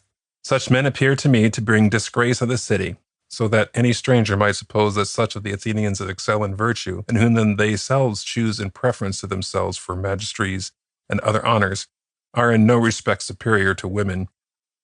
For these things, O Athenians, neither ought we do who have attained to any height of reputation, nor should we do them ought you to suffer us. But you should make this manifest that you will much rather condemn him who introduces these piteous dramas and make the city ridiculous, than him who quietly awaits your decision. 24. But reputation apart, O Athenians, it does not appear to me to be right to entreat a judge or to escape by entreaty, but one ought to inform and persuade him. For a judge does not sit for the purpose of administering justice out of favor, but that he may judge rightly, and he is sworn not to show favor to whom he pleases, but that he will decide according to the laws. It is, therefore, right that neither should we accustom you, nor should you accustom yourselves to violate your oaths. For in so doing, neither of us could act righteously. Think not then, O Athenians, that I ought to adopt such a course towards you as I neither consider honorable, nor just, nor holy, as well as by Jupiter, on my other occasions, and now especially when I am accused of impiety by this Meletus. For clearly, if I could persuade you, and by my entreaties should put a constraint on you who are bound on oath, I should teach you to think that there is no gods, and reality, while make my defense, should accuse myself of not believing in the gods. This, however, is far from being the case. For I believe, O Athenians, as none of my accusers do, and I leave it to you and to the deity to judge concerning me in such a way as will be best for both for me and for you. Note, Socrates here concludes his defense, and the votes being taken, he is declared guilty by a majority of voices. He thereupon resumes his address. 25. That I should not be grieved, O Athenians, at what has happened, namely, that you have condemned me. As well, many other circumstances concur in bringing to pass, and moreover this, that what has not happened contrary to my expectation. But I much rather wonder at the number of votes on either side, for I did not expect that I should be condemned by so small a number, but by a large majority. But now, as it seems, if only 3 or more votes had changed sides, I should have been acquitted. So far as Miletus is concerned, as it appears to me, I have been already acquitted, and not only have I been acquitted, but it is clear to everyone that had not Anyatius and Lycon come forward to accuse me, he would have been fined 1,000 drachmas for not having obtained a 5th part of the votes. 26. The man then awards me the penalty of death. Well, but that I shall, on my part, O Athenians, award myself. Is it not clear that it will be such as I deserve? What then is that? Do I deserve to suffer or to pay a fine? For that I have purposely during my life not remained quiet, but neglecting what most men seek after, money-making, domestic concerns, military command, popular oratory, and moreover, all the magistries, conspiracies, and cabals that are met with me in the city, thinking that I was in reality too upright a man to be safe if I took part in such things. You privately. As I affirm, I thereupon applied myself to that object, endeavoring to persuade every one of you not to take any care of his own affairs before he had taken care of himself, in what way he may become the best and wisest, nor of the affairs of the city before he took care of the city itself, and that he should attend to other things in the same manner. What treatment then do I deserve, seeing I am such a man? Some reward, O Athenians, if at least I am to be estimated according to my real deserts, and moreover, such a reward as would be suitable to me. What then is suitable to a poor man, a benefactor, and who has need of leisure in order to give you good advice? There is nothing so suitable, O Athenians, as that such a man should be maintained in the Prytaneum, and this more than if one of you had been victorious at the Olympic Games in a horse race, or in 2 or 4 horse to chariot races, for such one makes you appear to be happy. But I to be so, and he does not need support, but I do. If therefore I must award a sentence according to my just deserts, I award this maintenance in the Prytaneum. 27. Perhaps, however, in speaking to you thus, I appear to you to speak in the same presumptuous manner as I did respecting commiserations and entreaties. But such is not the case, O Athenians. It is rather this: I am persuaded that I never designedly injured any man, though I cannot persuade you of this, for we have conversed with each other but for a short time. For if there were the same law with you as other men, that in capital cases the trial should list not only 1 day, but many, I think you would be persuaded. But it is not easy in a short time to do away with great calumnies. Being persuaded, then, that I have injured no one, I am from intending to injure myself, and for pronouncing against myself that I am deserving of punishment, and from awarding myself anything of the kind. Through fear of what? Lest I should suffer what Miletus awards me, of which I say I know not whether it be good or evil? Instead of this, shall I choose that I will know to be evil, and award that? Shall I choose my imprisonment? And why should I live in prison, a slave to the establishment magistracy? The 11? Shall I choose a fine, and be imprisoned until I have paid it? But this is the same as which I had just now mentioned, for I have not money to pay it. Shall I then award myself exile? For perhaps you should consent to this award. I should indeed be very fond of life, O Athenians, if I were so devoid of reason as not to be able to reflect that you, who are my fellow citizens, have been unable to endure my manner of life and discourses. But they have become so burdensome and odious to you that you now seek to be rid of them. Others, however, will easily bear me. Far from it, O Athenians, a fine life it would be for me at my age to go out wandering and driven from city to city, and so to live. For I well know that, wherever I may go, the youth will listen to me when I speak, as they do here, And if I repulse them, they will themselves drive me out, persuading the elders, and if I do not repulse them, their fathers and kindred will banish me on their account. 28. Perhaps, however, someone will say, "Can you not, Socrates, when you have gone from us, live a silent and quiet life?" This is the most difficult thing of all to persuade some of you, for I say that it would be to disobey the deity, and that therefore it is impossible for me to live quietly.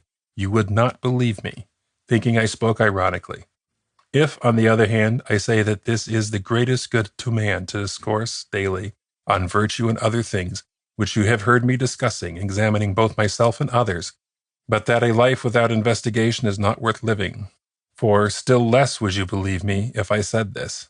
Such, however, is the case as I affirm, O Athenians, though it is not easy to persuade you, and at the same time I am not accustomed to think myself deserving of any ill. If indeed I were rich, I would immerse myself in such a sum as I should be able to pay, for when I should have suffered no harm. But now, for I cannot, unless you are willing to immerse me in such a sum as I am able to pay, but perhaps I could pay you a mina of silver, and in that sum, then, I immerse myself. But Plato here, O Athenians, and Critocropolis, and Apollodorus, bid me immerse myself in 30 minae, and they offer to be sureties. I immerse myself then to you in that sum, and they will sufficient sureties for the money. Note, the judges now proceed to pass a sentence and condemn Socrates to death, whereupon he continued. 29. For the sake of no long space of time, O Athenians, you will incur the character and reproach at the hands of those who wish to defame the city, of having put that wise man Socrates to death. For those who wish to defame you will assert that I am wise, though I am not. If then you had waited for a short time, this would have happened of its own accord. For observe my age, that it is far advanced in life and near death. But I say this not to you all, but to those only who have condemned me to die. And I say this too to the same persons. Perhaps you think, O Athenians, that I have been convicted through the want of arguments, by which I might have persuaded you, had I thought it right to say or to do anything, so that I may escape punishment. For otherwise I have been convicted through want indeed, yet not of arguments, but of audacity and impudence, and of the inclination to say such things to you as would have been most agreeable for you to hear. Had I lamented and bewailed and done and said many other things unworthy of me, as I affirm, but such as you are accustomed to hear from others. But neither did I then think that I ought to, for sake of avoiding danger, to do anything unworthy of a free man. Nor do I now repent of having so defended myself. But I should much rather choose to die, having so defended myself, than to live in that way. For neither in a trial nor in battle is it right that I or anyone else should employ every possible means whereby ye may avoid death. For in battle it is frequently evident that a man might escape death by laying down his arms, and throwing himself on the mercy of his pursuers. And there are many other devices in every danger by which to avoid death, if a man dares to do and say everything. But this is not difficult, O Athenians, to escape death. But it is much more difficult to avoid depravity. For it runs swifter than death. And now, I being slow and aged, am overtaken by the slower of the two. But my accusers, being strong and active, have been overtaken by the swifter wickedness. And now, I depart, condemned by you to death. But they condemn me by truth as guilty of iniquity and injustice, and I abide my sentence, and so do they. These things perhaps ought to be, and I think that they are for the best. 30. In the next place, I desire to predict to you who have condemned me what will be your fate. For I am now in that condition in which men most frequently prophesy, namely, when they are about to die. I say then to you, O Athenians, who have condemned me to death, that immediately after my death a punishment will overtake you, far more severe, by Jupiter, than that which you have inflicted on me. For you have done this thinking you should be freed from the necessity of giving an account of your lives. The very contrary, however, as I affirm, will happen to you. Your accusers will be more numerous, whom I have now restrained, though you did not perceive it. And they will be more severe, inasmuch as they are younger, and you will be more indignant. For if you think by putting men to death you will refrain anyone from upbraiding you because you do not live well, you are much mistaken. For this method of escape is neither possible nor honorable. But that other is most honorable and most easy, not to put a check upon others, but for a man to take heed to himself how he may be most perfect. Having predicted thus much to those of you who have condemned me, I take my leave of you. 31. But with you who have voted for my acquittal, I would gladly hold converse with what has now taken place.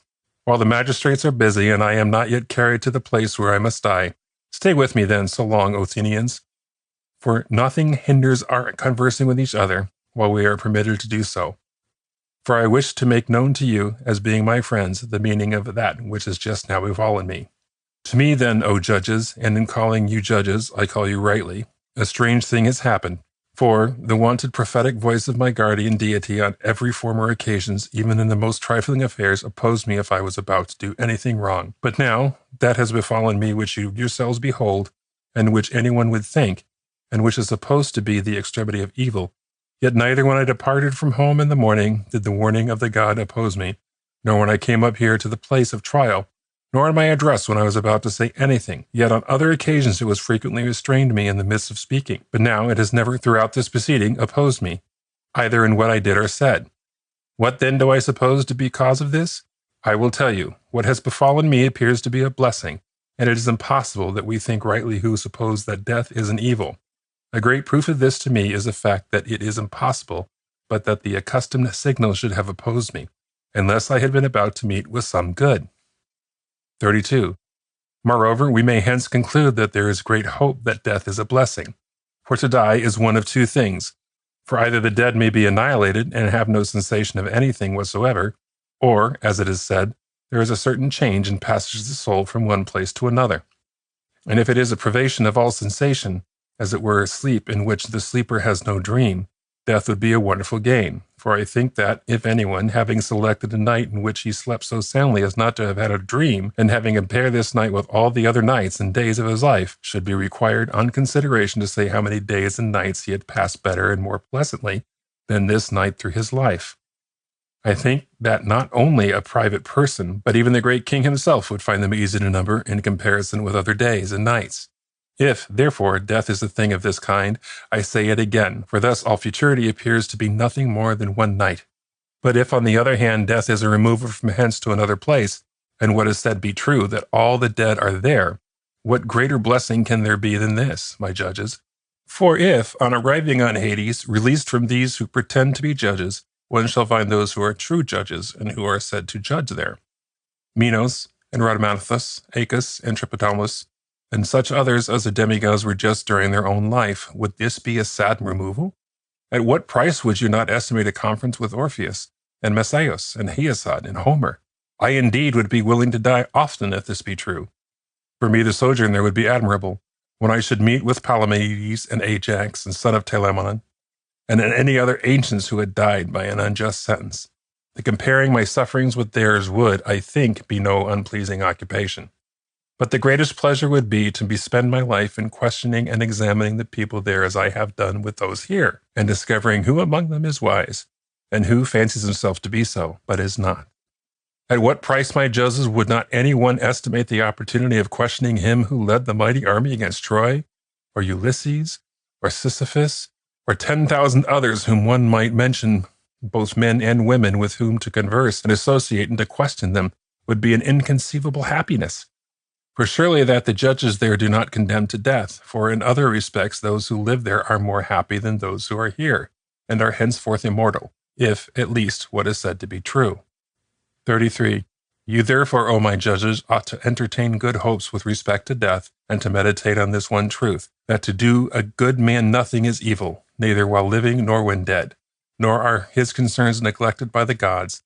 And what has befallen me is not the effect of chance, but this is clear to me, that now to die and be freed from my cares is better for me. On this account the warning in no way turned me aside, and I bear no resentment toward those who condemn me, or against my accusers, although they did not condemn me and accuse me with this intention, but thinking to injure me.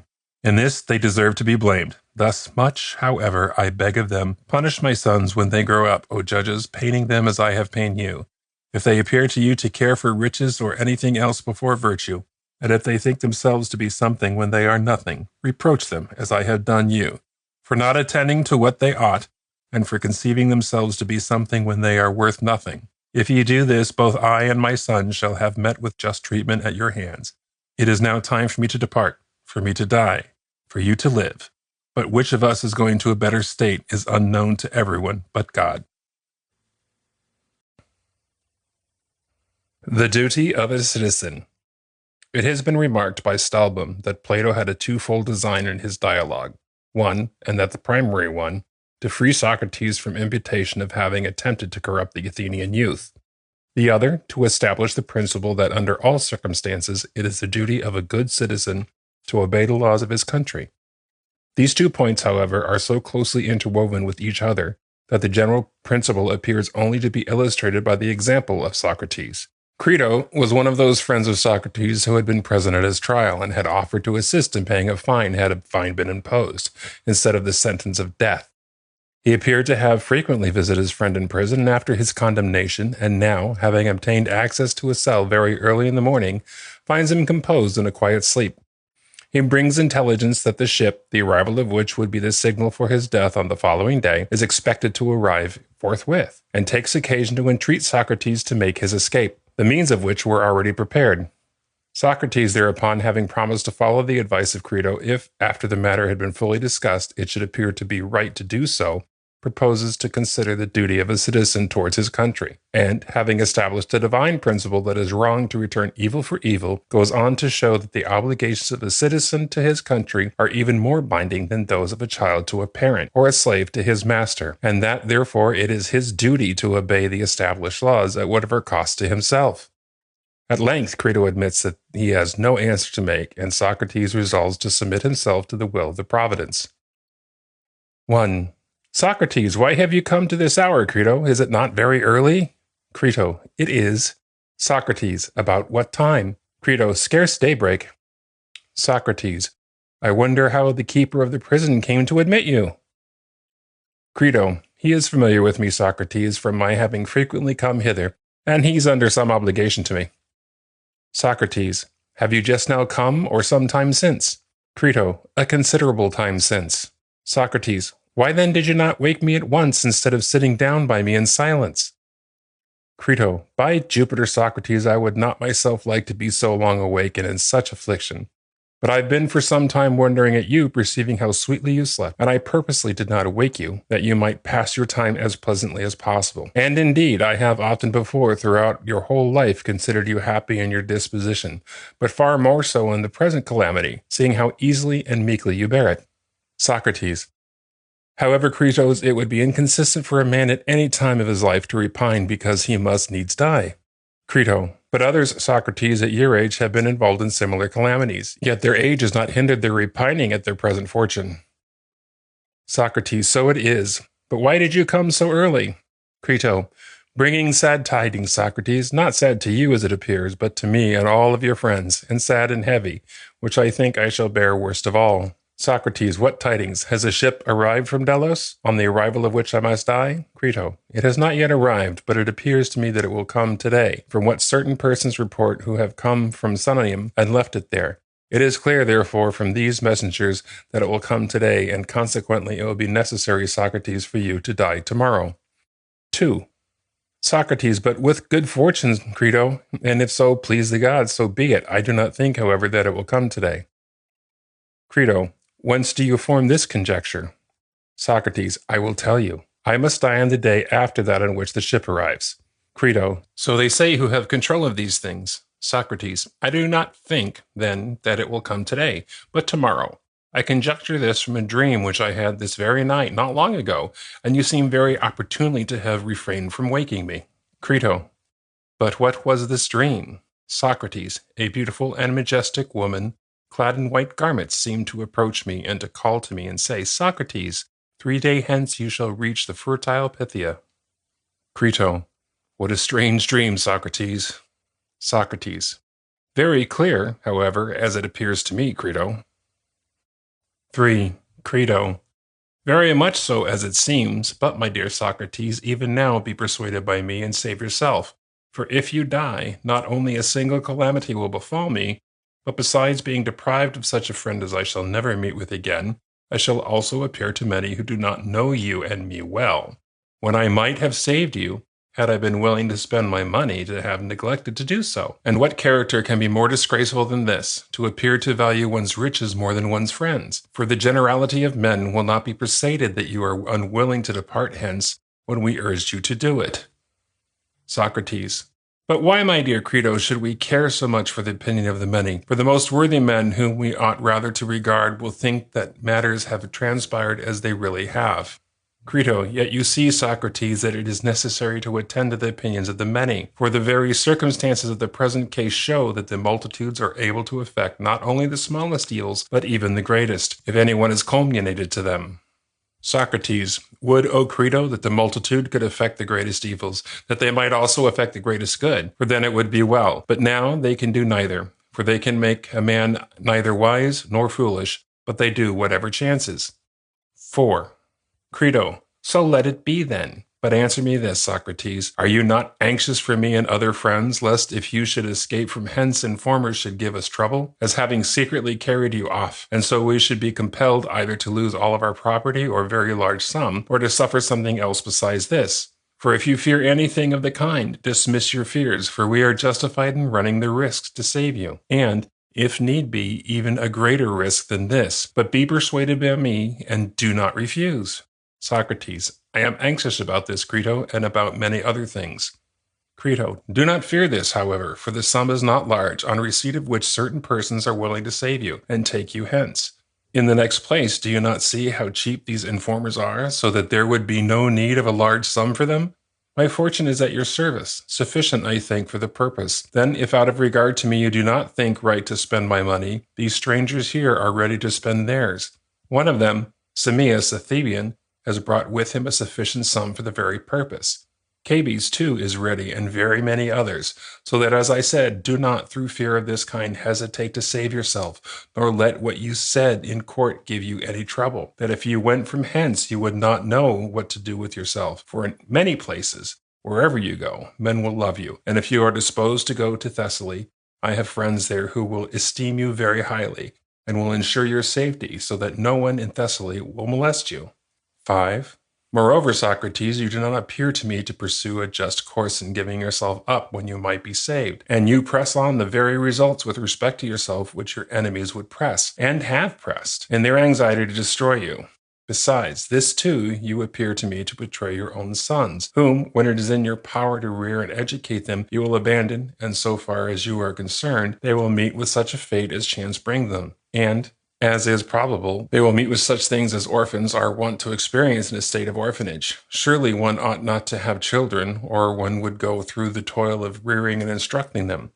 But you appear to me to have chosen the most indolent course, though you ought to have chosen such a course as good and brave men would have done, since you profess to have made virtue your study through the whole of your life. So that I am ashamed both for you and for us who are your friends, lest this whole affair of yours should seem to be the effect of cowardice on our part.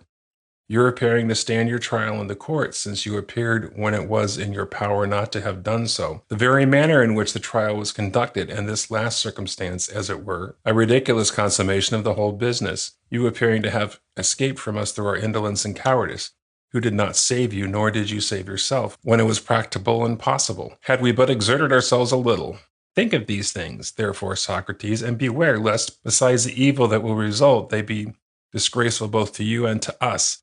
Advise them with yourselves, though indeed there is no longer time for advising. Your resolve should be already made, and there is but one plan, for in the following night the whole must be accomplished. If we delay, it will be impossible and no longer practicable. By all means, therefore, Socrates, be persuaded by me, and on no account refuse. 6. Socrates. My dear Crito, your zeal would be very commendable were it united with right principle. Otherwise, by how such the more earnest it is, by so much is it the more sad. We must consider, therefore, whether this plan would be adopted or not.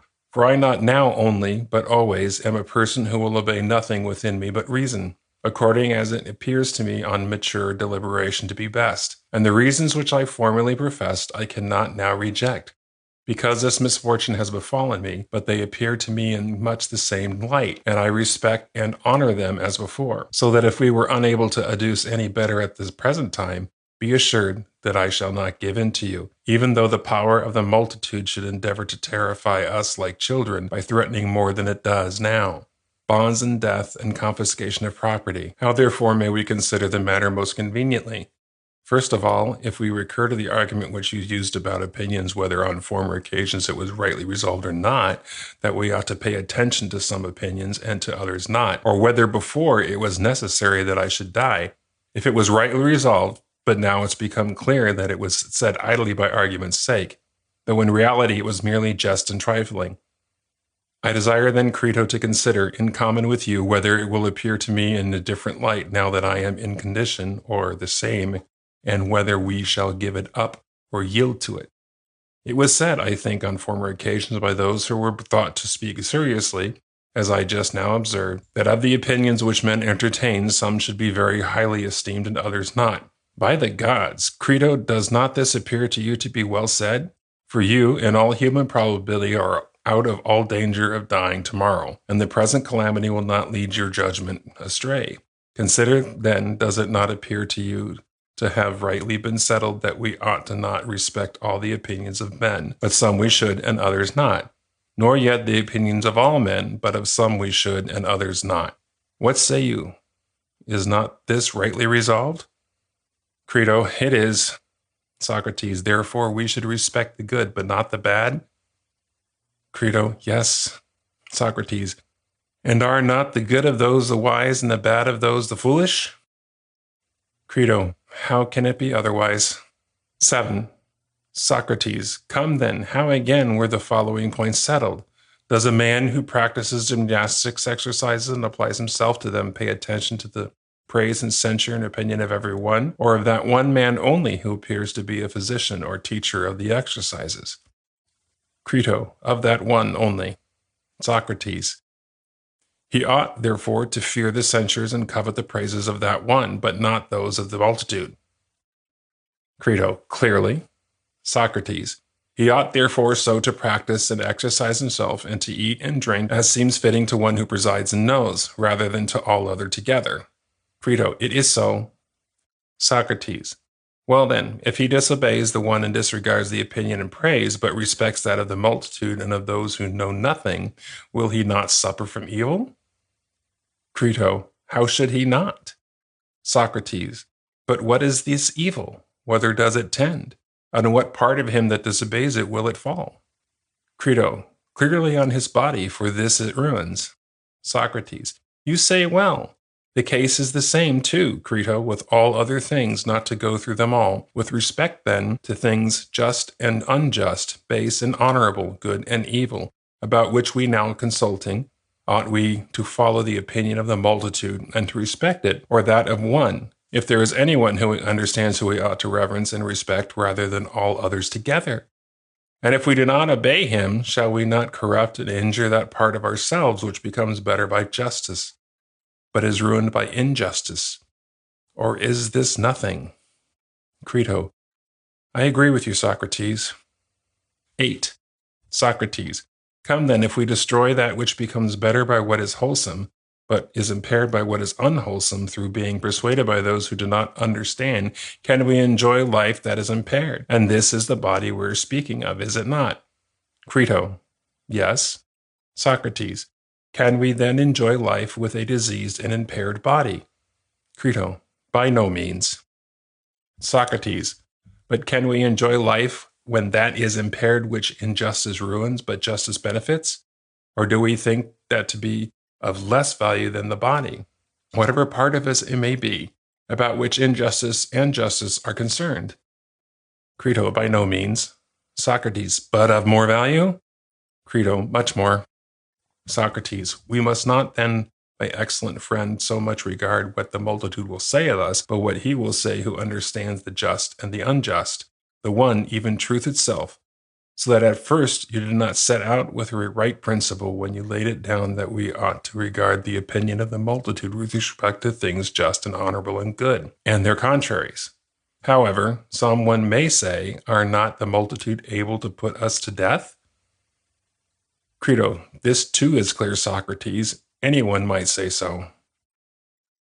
Socrates, you say truly, but my admirable friend, this principle which is just discussed appears to me to be the same as it was before. And consider this, moreover, whether it still holds good with us or not, that we are not to be anxious about living, but about living well. Crito, it does hold good. Socrates, and does this hold good or not, that to live well and honorable and justly are the same thing? Crito, it does. 9. Socrates, from what has been admitted then this consideration arises, whether it is just or not, that I should endeavor to leave this place without the permission of the Athenians, and should it appear to be just, we will make the attempt, but if not, we'll give it up.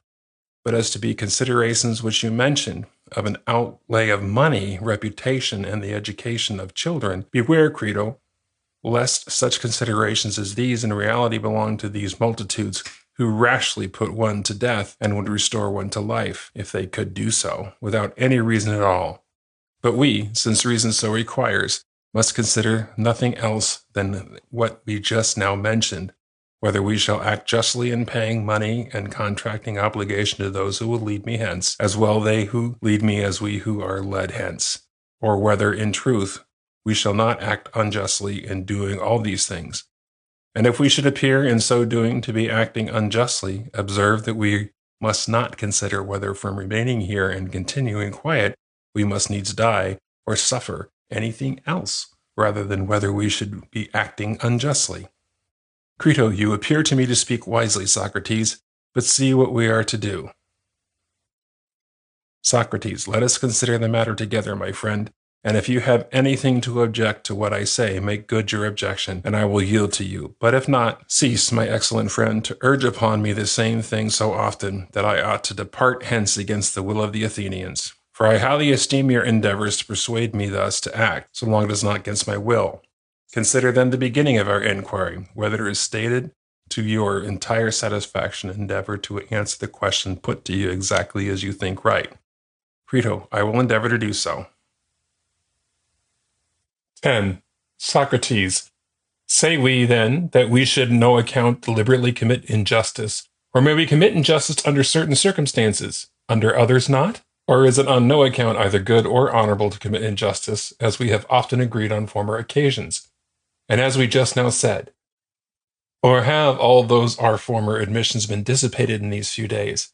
And have we, Crito, old men as we are, been for a long time seriously conversing with each other, without knowing that we in no respect differ from children? Or does the case, beyond all question, stand as we then determine, whether the multitude allow it or not, and whether we must suffer a more severe or milder punishment than this? Still is injustice on every account both evil and disgraceful to him who commits it. Do we admit this or not? Crito, we do admit it. Socrates, on no account, therefore, ought we to act unjustly. Crito, surely not.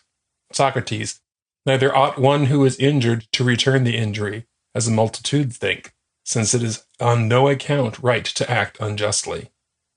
Crito, it appears not. Socrates, what, then? Is it right to do evil, Crito, or not? Crito, surely it is not right, Socrates. Socrates, but what?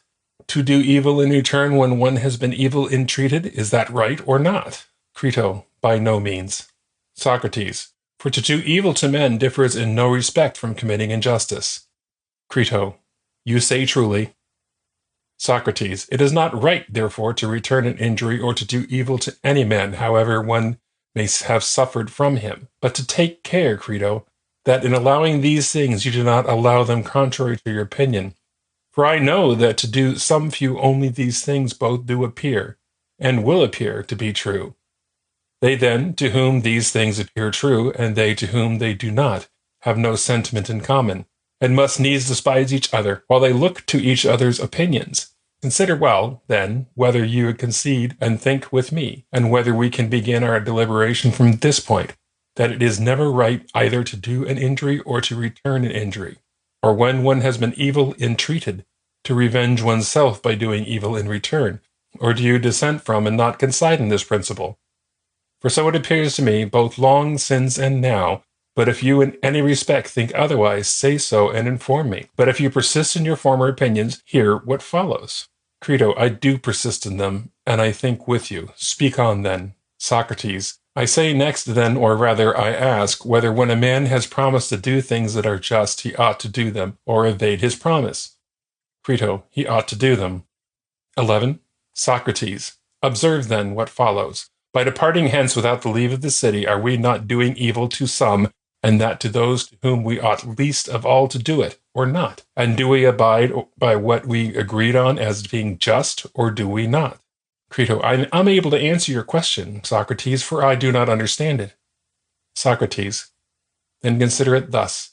If while we were preparing to run away, or by whatever name we should call it, the laws and commonwealth should come, and presenting themselves before us should say, Tell me, Socrates, what do you propose doing? Do you design anything else by proceeding in which you are engaged than to destroy us, the laws, and the whole city, so far as you are able? Or do you think it possible for that city any longer to subsist, and not be subverted, in which judgments that are passed have no force, but are set aside and destroyed by private persons? What should we say, Crito, to these and similar monstrances? For anyone, especially any orator, would have much to say on the violation of the law, which enjoins that judgments passed shall be enforced. Shall we say to them that the city has done us an injustice and not passed a right sentence? Shall we say this, or what else? Crito, this by Jupiter, Socrates. 12. Socrates, what then if the law should say, Socrates, was it not agreed between us that you should abide by the judgments which the city should pronounce? And if we should wonder at their speaking thus, perhaps they would say, Wonder not, Socrates, at what we say, but answer, since you are accustomed to make use of questions and answers. For come, what charge have you against us and the city, that you attempt to destroy us? Did we not first give you being, and did not your father, through us, take your mother to wife and begat you? And say then, do you find fault with those laws among us that relate to marriage as being bad? I should say, I do not find fault with them. Do you with those that relate to your nurture when born and the education which you were instructed? Or did not the laws ordained on this point enjoin rightly on your requiring your father to instruct you in music and gymnastic exercises? I should say, rightly. Well then, since you were born, nurtured, and educated through our means, can you say first of all that you are not both our offspring and our slave, as well as you our ancestor? And if this be so, do you think that there are equal rights between us? And whatever we attempt to do to you, do you think you may justly do to us in turn? Or had you not equal rights with your father or master if you happen to have one? So as to return that you suffered neither to retort when found fault with, nor, when stricken, to strike again, nor any other things of the kind. But that with your country and the laws you may do so, so that if you attempt to destroy you, thinking it to be just, you also should endeavor, so far as you are able in return, to destroy us, the laws, and your country. And in doing this, will you say that you act justly, you who in reality make virtue your chief object? Or are you so wise as not to know that one country is more honorable, venerable, and sacred, and more highly prized, and both by gods and men possessed of understanding, than mother and father, and all other progenitors, and that one ought to reverence, submit to, and appease one's country when angry, rather than one's father, and either persuade it or do what it orders, and to suffer quietly if it bids one suffer, whether to be beaten or put in bonds, or if it sends one out to the battle there to be wounded and slain. This must be done, for justice so requires, and one must not give away or retreat or leave one's post, but that both in war and in the court of justice, and everyone must do that one's city and country rejoin or persuade in such manner as justice allows. But that to offer violence either to one's mother or father is not holy, much less one's country. What shall we say to these things, Crito? That the laws speak the truth or not? Crito, it seems to me. 13. Socrates. Consider then, Socrates, the laws perhaps might say, whether we truly that in what you are now attempting, you are attempting to do what is not just towards us. For we, having given you birth, nurtured and instructed you, and having imparted to you and all other citizens all good in our power, still proclaim by giving the power to every Athenian who pleases, when he has arrived at years of discretion, and become acquainted with the business of state, and us the laws, that any one who is not satisfied with us may take his property and go wherever he pleases. And if any one of you wishes to go to a colony, if he is not satisfied with us in the city, or to migrate and settle in another country, none of us, the laws, hinder or forbid him going, whatsoever he pleases, taking with him all his property. But whoever continues with us after he has seen the manner in which we administer justice, and in other respects govern the city, we now say that he has in fact entered into a compact with us to do what we order. And we affirm that he who does not obey is in three respects guilty of injustice, because he does not obey us who gave him being, and because he does not obey us who nurtured him, and having made a compact that he would obey us, he neither does so, nor does he persuade us if we do anything wrongly. Though we propose for his consideration, and do not rigidly command him to do what we order, but leave him to the choice of one or two things, either to persuade us or to do what we require. And yet he does neither of these. 14.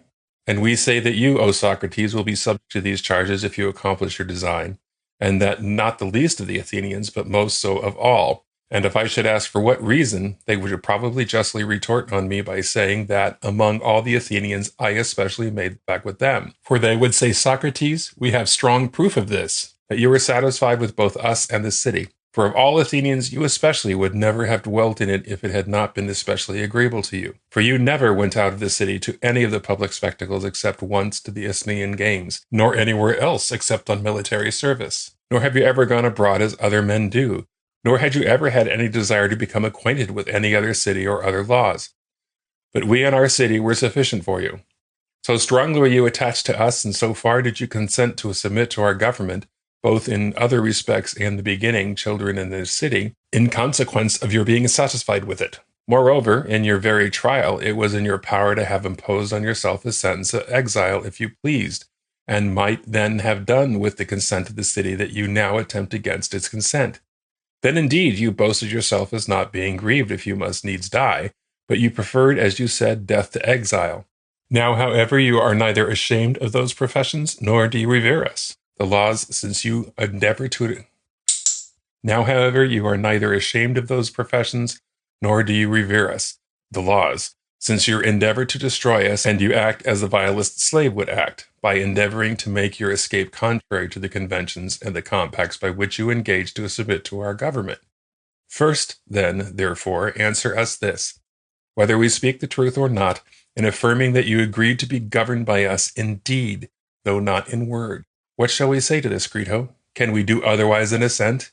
Crito: we must needs do so, Socrates. Socrates: what else then, they will say, are you doing but violating the conventions and compacts which you made with us, though you did not enter into them from compulsion or through deception, or from being compelled to determine in short time, but during the space of 70 years, in which you might have departed if you had been dissatisfied with us, and the compacts that had not appeared to you to be just. You, however, preferred neither Lacedaemon nor Crete, which you several times said are governed by good laws, nor any other of the Grecian or barbarian cities, but you have been less out of Athens than the lame and the blind, and other maimed persons. So much, it is evident, were you satisfied with the city and us, the laws, beyond the rest of the Athenians, for who can be satisfied with a city without laws? But now will you not abide by your contracts? Will you, if you are persuaded by us, Socrates, and will not make yourself ridiculous by leaving the city? 15. For consider by violating these compacts and offending against any of them, what good you will do to yourself or your friends. For that your friends will run the risk of being themselves banished and deprived of the rights of citizenship, or of forfeiting their property, is pretty clear. And as for yourself, if you should go to one of the neighboring cities, either Thebes or Megara, for both are governed by good laws, you will go there, Socrates, as an enemy to their polity, and such as have any regard for their country will look upon you with suspicion, regarding you as a corrupter of the laws. And you will confirm the opinion of the judges, so that they will appear to have condemned you rightly. For whose is the corrupter of the laws will appear in all likelihood to be a corrupter of youths and weak-minded men. Will you then avoid these well-governed cities and the best-ordered men? And should you do so, will it be worth your while to live? Or will you approach them and have the effrontery to converse with them, Socrates, on the subjects the same as you did here, that virtue and justice, legal institutions and laws, should be most highly valued by men? And do you think not that this conduct of Socrates would be very indecorous? You must think so, But you will keep clear of these places and go to Thessaly, to Crito's friends, for there are the greatest disorder and licentiousness, and perhaps they will gladly hear you relating how drolly you escaped from prison, clad in some dress or covered with a skin, or in some other disguise such as fugitives are wont to dress themselves in, having so changed your usual appearance, and no one will say that you, though an old man, with but a short time to live, in all probability, have dared to have such a base desire of life as to violate the most sacred laws? Perhaps not. Should you not offend anyone, but if you should, you will hear, Socrates, many things utterly unworthy of you. You will live, too, in a state of abject dependence on all men, and as their slave. But what will you do in Thessaly besides feasting, as if you had gone to Thessaly to a banquet? And what will you become of those discourses about justice and all other virtues? But do you wish to live for the sake of your children, that you may rear and educate them? What then? Will you take them to Thessaly and there rear and educate them, making them aliens to their country, that they may owe you this obligation too? Or, if not so, being reared here, will they be better reared and educated while you are living, though not with them, for your friends will take care of them? Whether, if you go to Thessaly, will they take care of them, but if you go to Hades, will they not take care of them? If, however, any advantage is to be derived from those that say you are friends, we must think they will. 16. Then, O Socrates, be persuaded by us who have nurtured you, and do not set a higher value on your children or on life, or on anything else than justice, that, when you arrive in Hades, you may have all this to say in your defense before those who have dominion there. For neither here in this life, if you do what is proposed, does it appear to be better or more just, or more holy to yourself or any of your friends, nor will it be better for you when you arrive there. But now you depart, if you do depart, unjustly treated not by us, the laws, but by men. But should you escape, having thus disgracefully returned injury for injury, and evil for evil, having violated your own compacts, conventions which you made with us, and having done evil to those to whom you least of all should have done it, namely yourself, your friends, your country, and us, both we shall be indignant with you as long as you live, and there are brothers. The laws in Hades will not receive you favorably, knowing that you attempted so far as you were able to destroy us. Let not Crito then persuade you to do what he advises, rather than we. 17. These things, my dear friend Crito, be assured I seem to hear as the votaries of Cybele, and seem to hear the flutes, and the sound of those words boom in my ear, and makes me incapable of hearing anything else.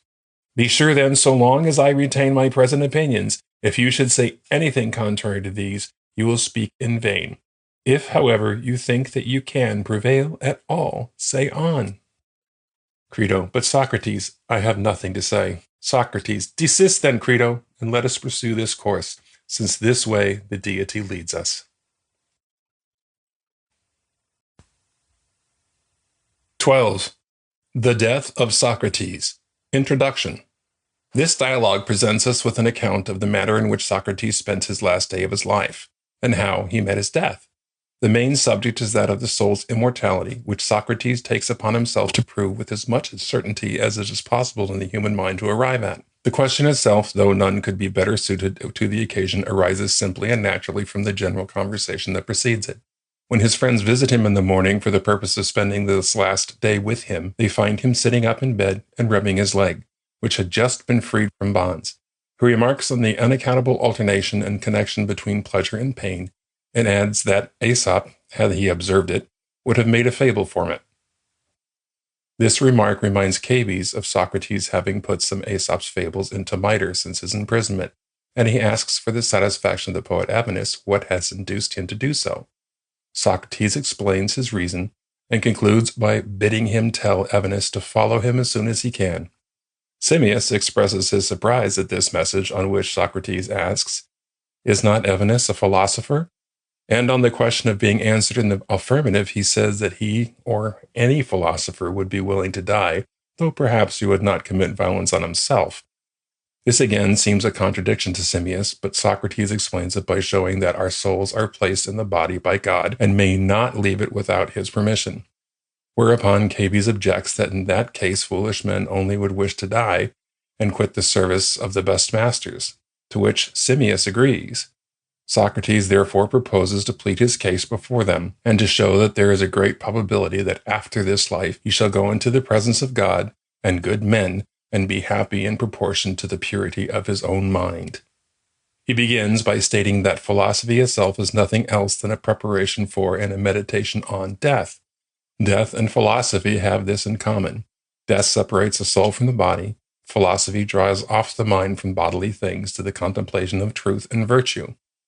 For he is not a true philosopher who is led away by bodily pleasures, since the senses are the source of ignorance and all evil. The mind, therefore, is entirely occupied in meditation on death and freeing itself as much as possible from the body. How then can such a man be afraid of death? He who grieves at the approach of death cannot be a true lover of wisdom, but is a lover of his body. And indeed, most men are temperate through intemperance.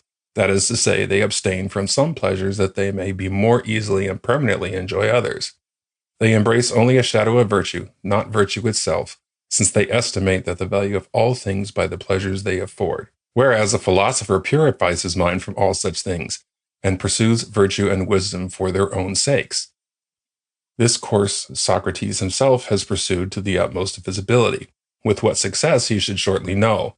And in these grounds he did not repine at leaving his friends in this world, being persuaded that in another he would meet with good masters and good friends. Upon this, Cabes says that he agrees with all else that had been said, but can not help entertaining doubts of what will become of the soul when separated from the body. For the common opinion is that it is dispersed and vanishes like breath of smoke, and no longer exists anywhere. Socrates, therefore, proposes to inquire into the probability of the case, a fit employment for him under his present circumstances. His first argument is drawn from the ancient belief prevalent among men that souls departing hence exist in Hades and are produced again from the dead. If this be true, it must follow that our souls are there, for they would not be produced again if they did not exist.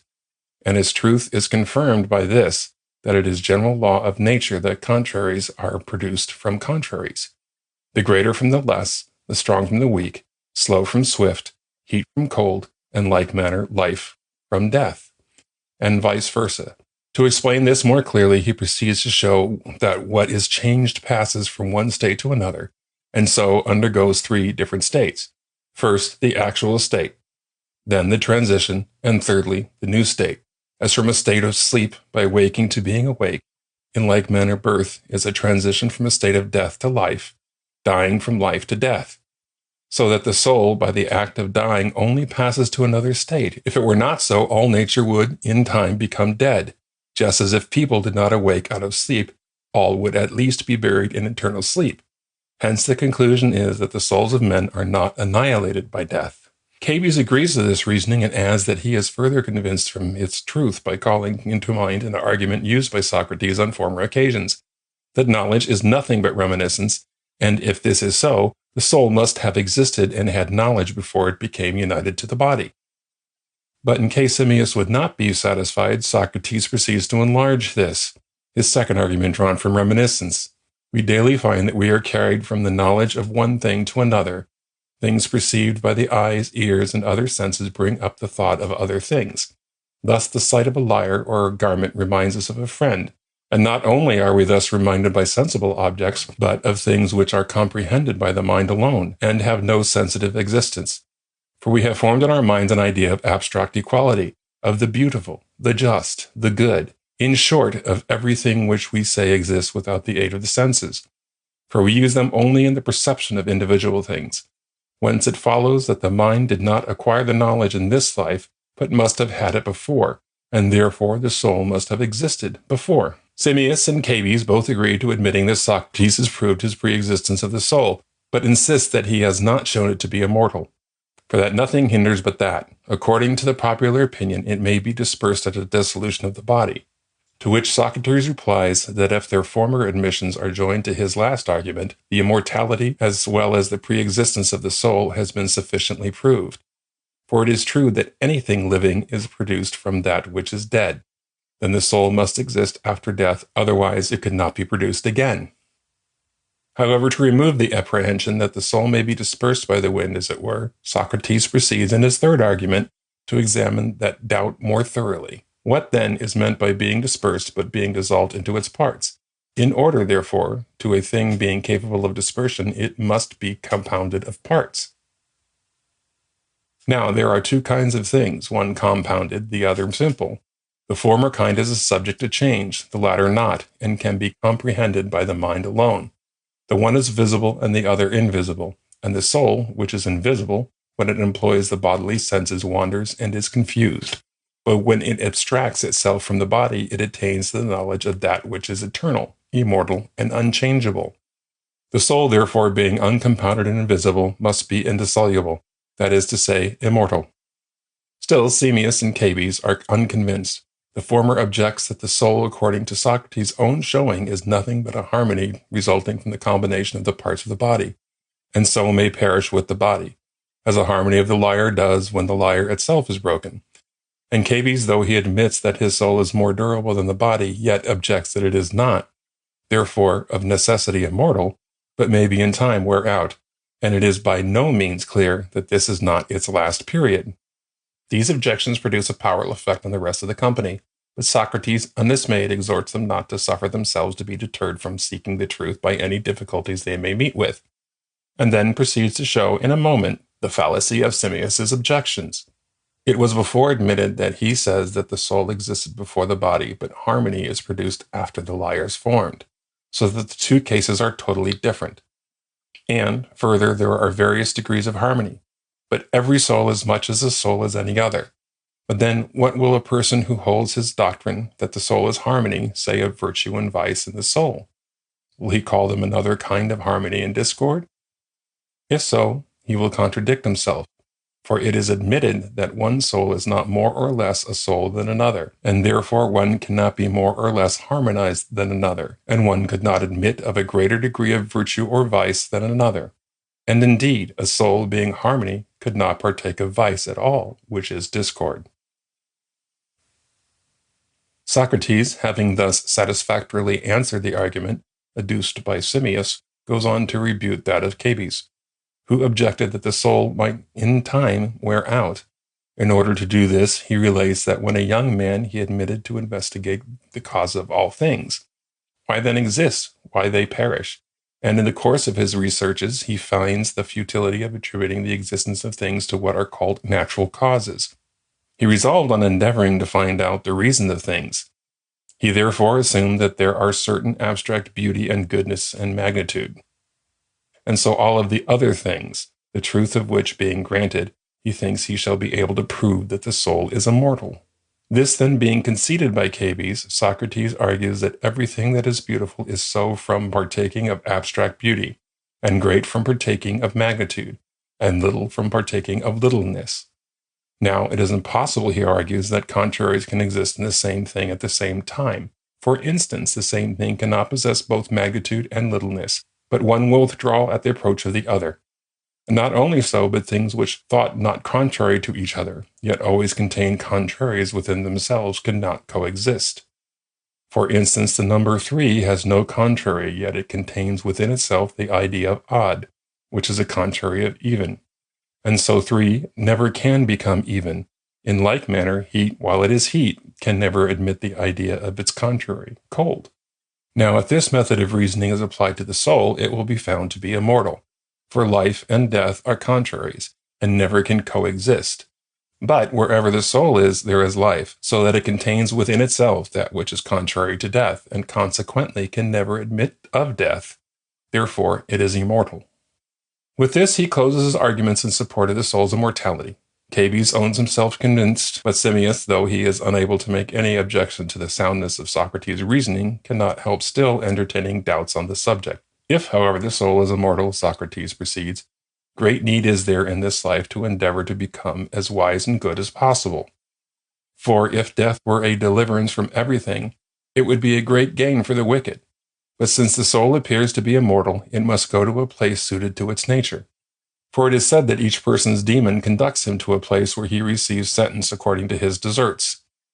He then draws a fanciful picture of the various regions of the earth to which a good and bad will respectively go after death, and exhorts his friends to use every endeavor to acquire virtue and wisdom in this life.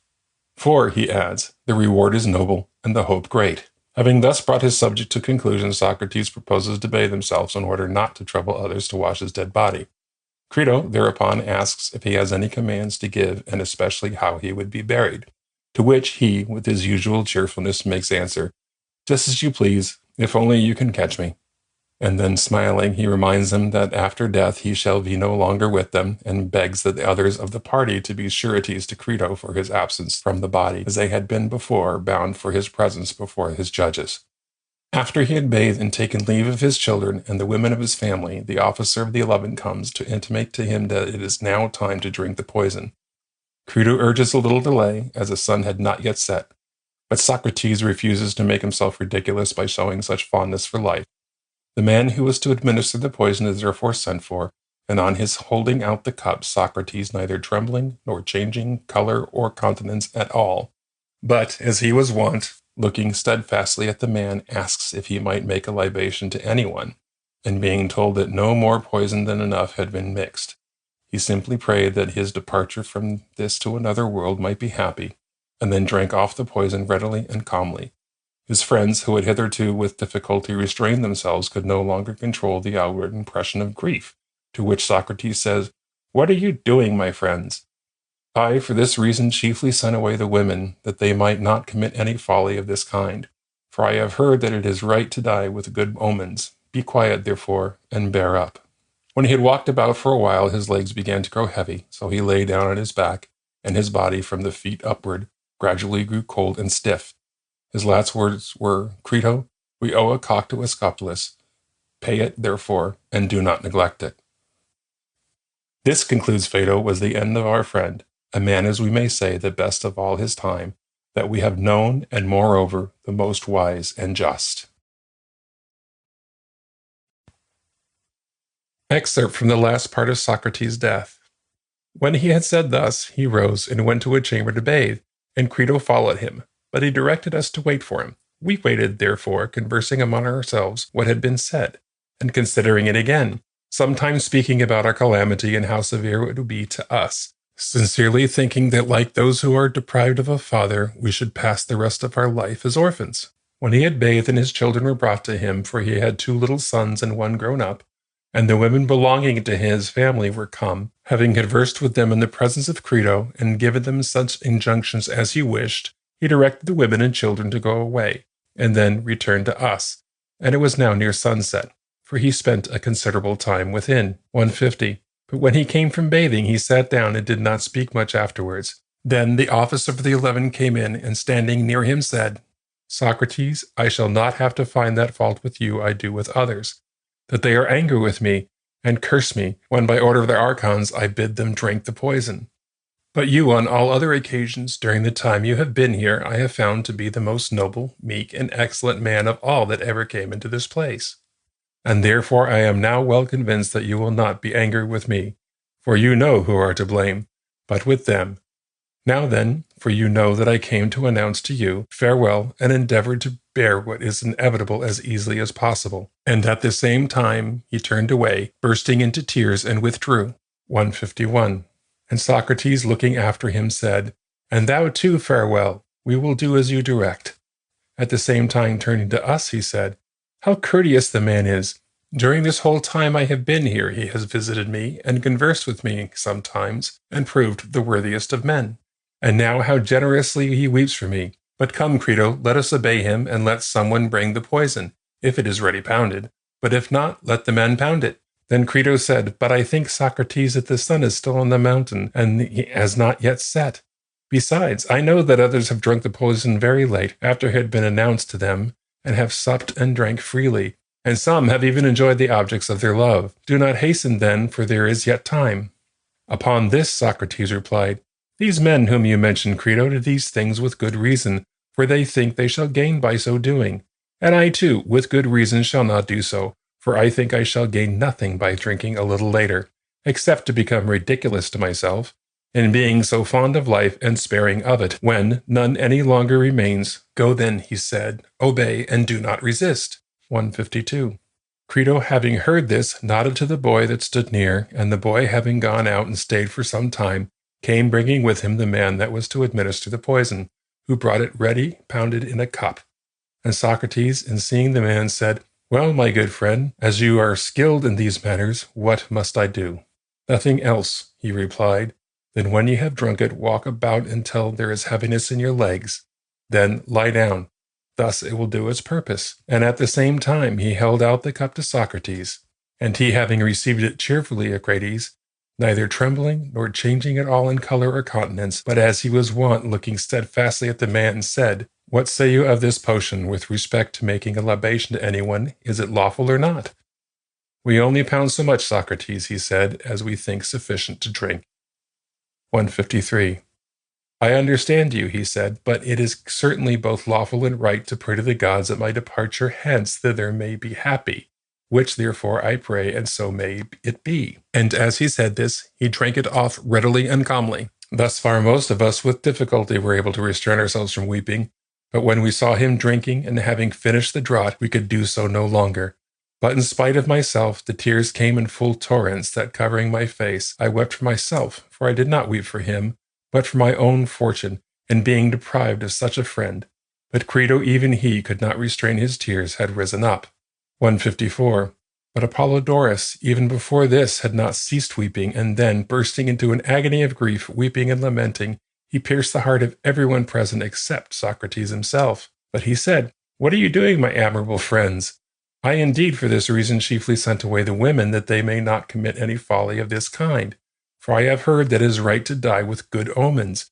Be quiet, therefore, and bear up."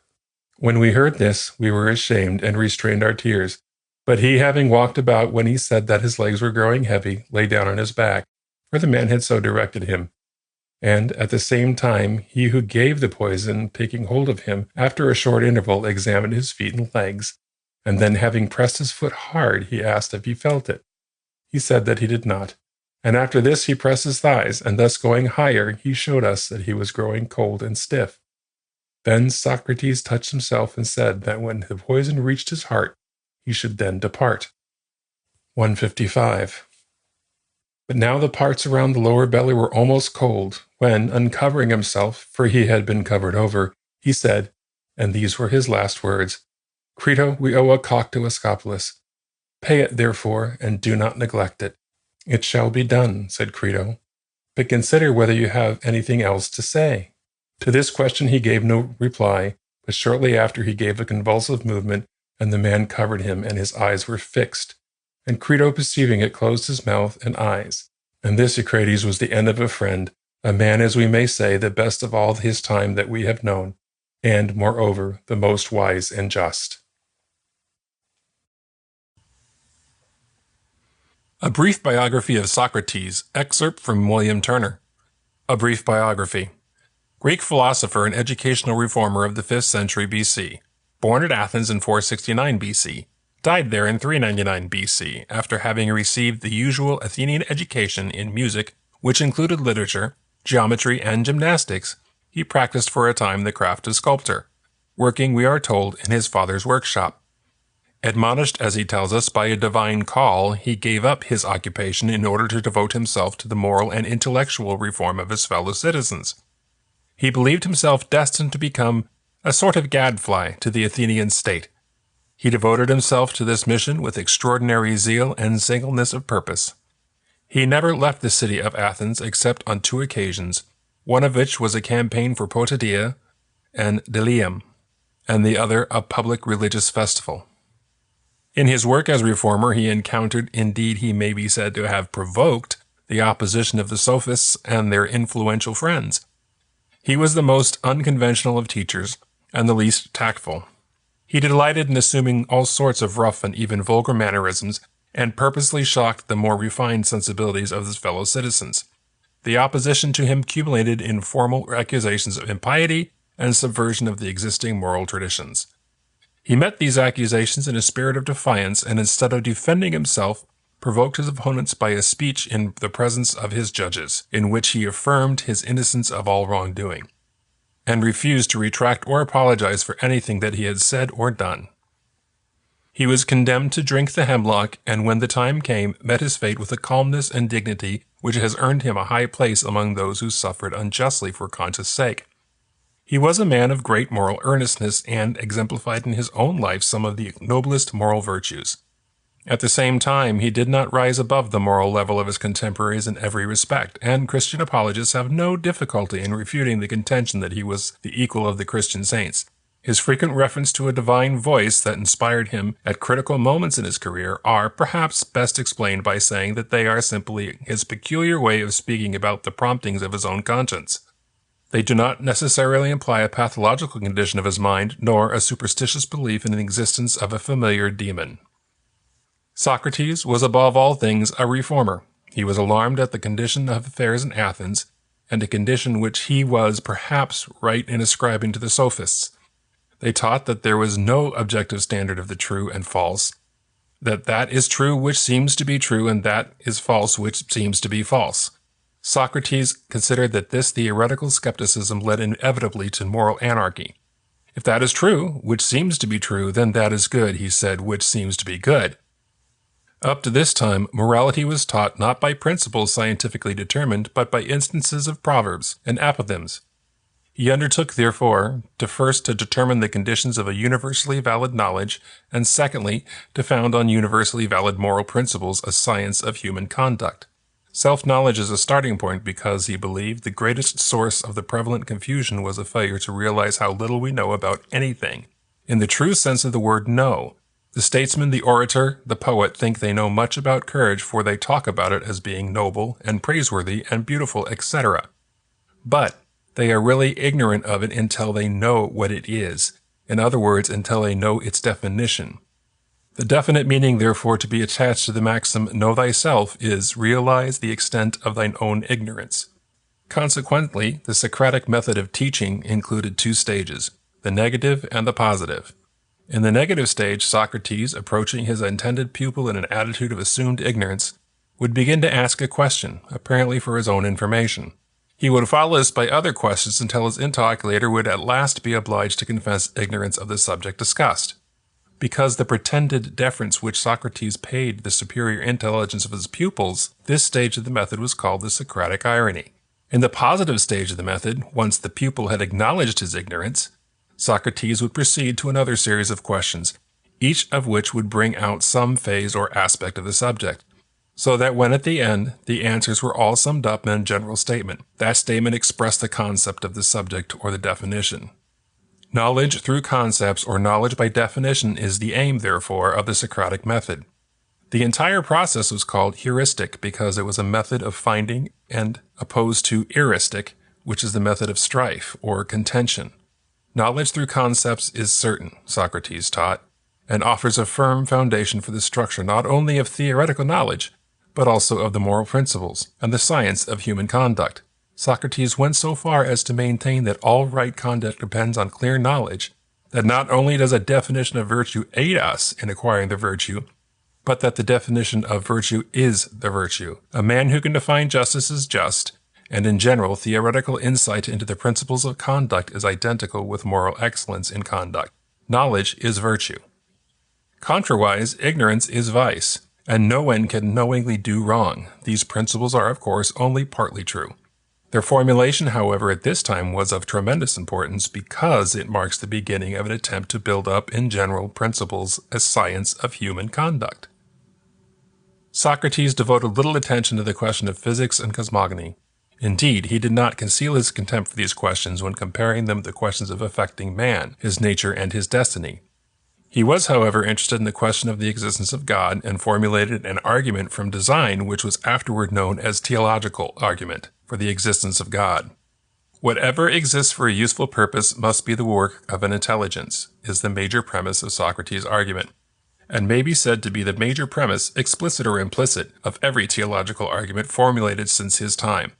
Socrates was profoundly convinced of the immortality of the soul, although in his address to his judges he argues against fear of death, in which a way as apparently to offer two alternatives. Either death ends all things, or it is the beginning of a happy life. His real conviction was the soul survives the body unless, indeed, we are misled by our authorities. Plato and Xenophon, in the absence of primary sources, Socrates apparently never wrote anything. We are obliged to rely on these writers and on a few references of Aristotle for our knowledge of what Socrates taught. Plato's portrayal of Socrates is idealistic. When, however, we correct it by reference of Xenophon's more practical view of Socrates' teaching, the result cannot be far from historic truth. Socrates, Plato, and the Roman Stoics, excerpt from Professor Charles Pomeroy Parker. When Socrates grew up in the city of Athens in the generation just after the Persian Wars, any Athenian citizen, however poor he might be, was at liberty to arrange his own life as he wished. Socrates made up his mind that money-making was not worthwhile, in comparison with the liberty of spending time in thinking about truth. There was a great deal of lively thinking in the Greek world then, and Athens under Pericles not only was winning her empire, but was finding that great thinkers, or at any rate their thoughts, loved to come to her. Pythagorean philosophers were wide awake in those days.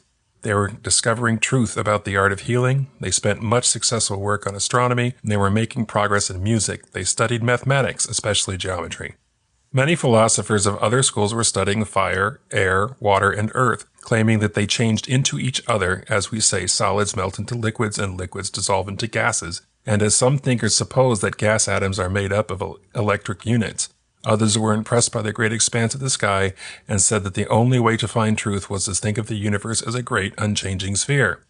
Others again held a doctrine of atoms, tiny invisible shapes of hard matter, which by combining or separating made the changing world. Socrates and Anaxagoras. Socrates, eagerly studying all of these theories, heard at last of a philosopher Anaxagoras, who has said that thought makes the world. But Anaxagoras did not seem to him to show the rational way in which thought would work. Rational thought, as Socrates viewed it, always tries to attain some practical good. Merely to show how one physical thing changes into another, or sets another in motion, does not count rationally for the world. And Anaxagoras, though he talked about thought, did not seem to Socrates to get at the heart of the rational activity. But Socrates, having once caught the suggestion of thought as a cause, never could set it aside. To inquire into the nature of rational activity implies a careful study of men and human minds.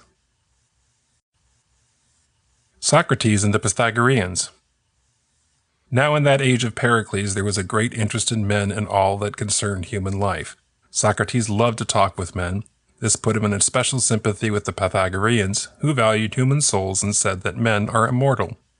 Pythagoras, the founder of that school of thought in the previous century, had organized a brotherhood of students, bound to each other by ties of religion, austere life, and high thinking. This brotherhood tried to influence and improve the political life of the cities where they lived. In the days of Socrates, they had given up politics, but never had lost their religious and human interest. Not only did they work in healing, in astronomy, in music, and in geometry, they wanted to find the essence of justice, beauty, life, and health. Such essences seemed to give all the reality to human life. The Pythagoreans conceived of them, strangely enough, as somehow mixed up with geometry. Indeed, we ourselves are apt to speak of justice as a square thing. But this metaphor of ours was perhaps a reality to their minds.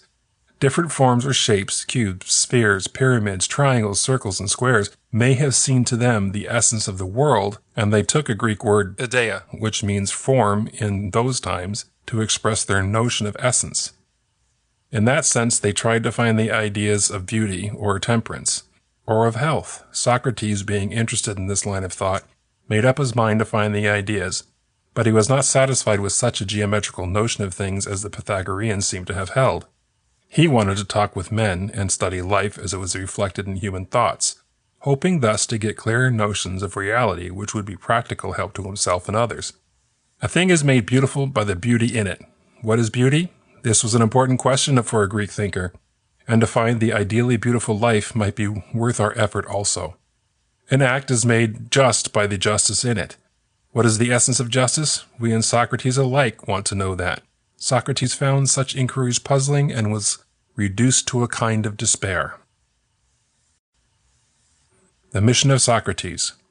Perhaps it was at this time that the Oracle of Delphi, which was controlled by influences highly sensitive to all the life of the time, said one day to an inquirer that Socrates was the wisest of men. This declaration was very perplexing to Socrates himself, who felt keenly his own ignorance, eagerly questioning all kinds of men to see if they could not give him wisdom after all. He soon found that their notions about the real essences of things were confused and contradictory. He realized that his mission was to clear up the thoughts of men. This is the first step in rational thinking, to define clearly our thoughts and agree about the essential nature of the things which our words denote.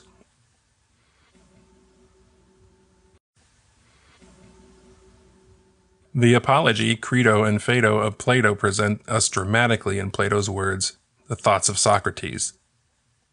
They all deal with the last days of his life, in which his thoughts may well have been at their ripest.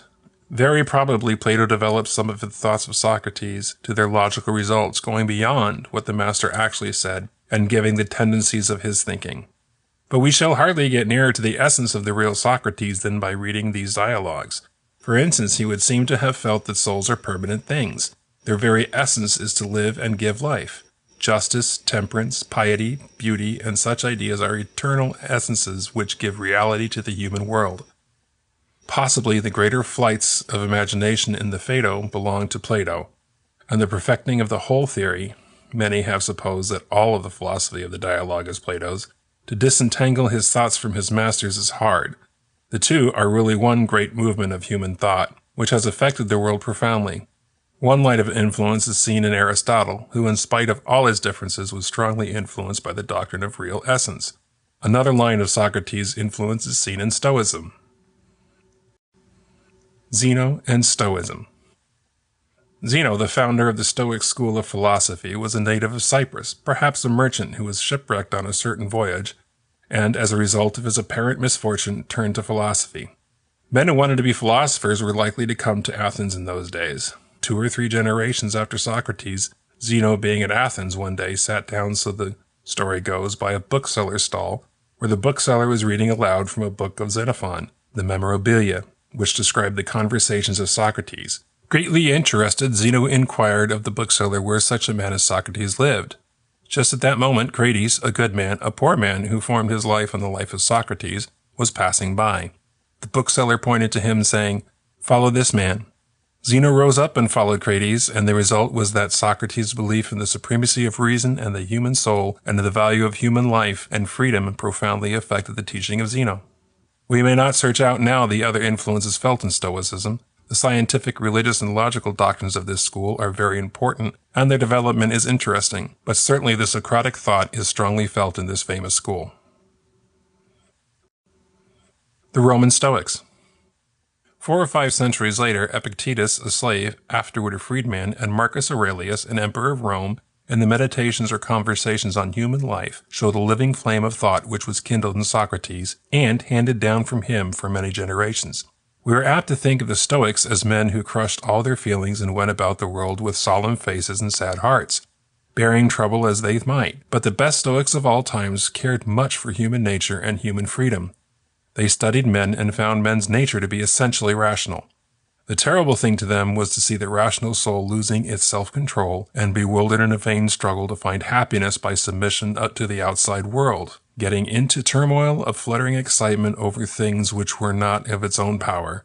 But that was in their own power they tried to handle divinely, with real energy. They felt that man's rational soul was akin to the good power which makes and moves the universe. And herein they agree with Socrates. The slave and the emperor were in harmony with the free Athenians.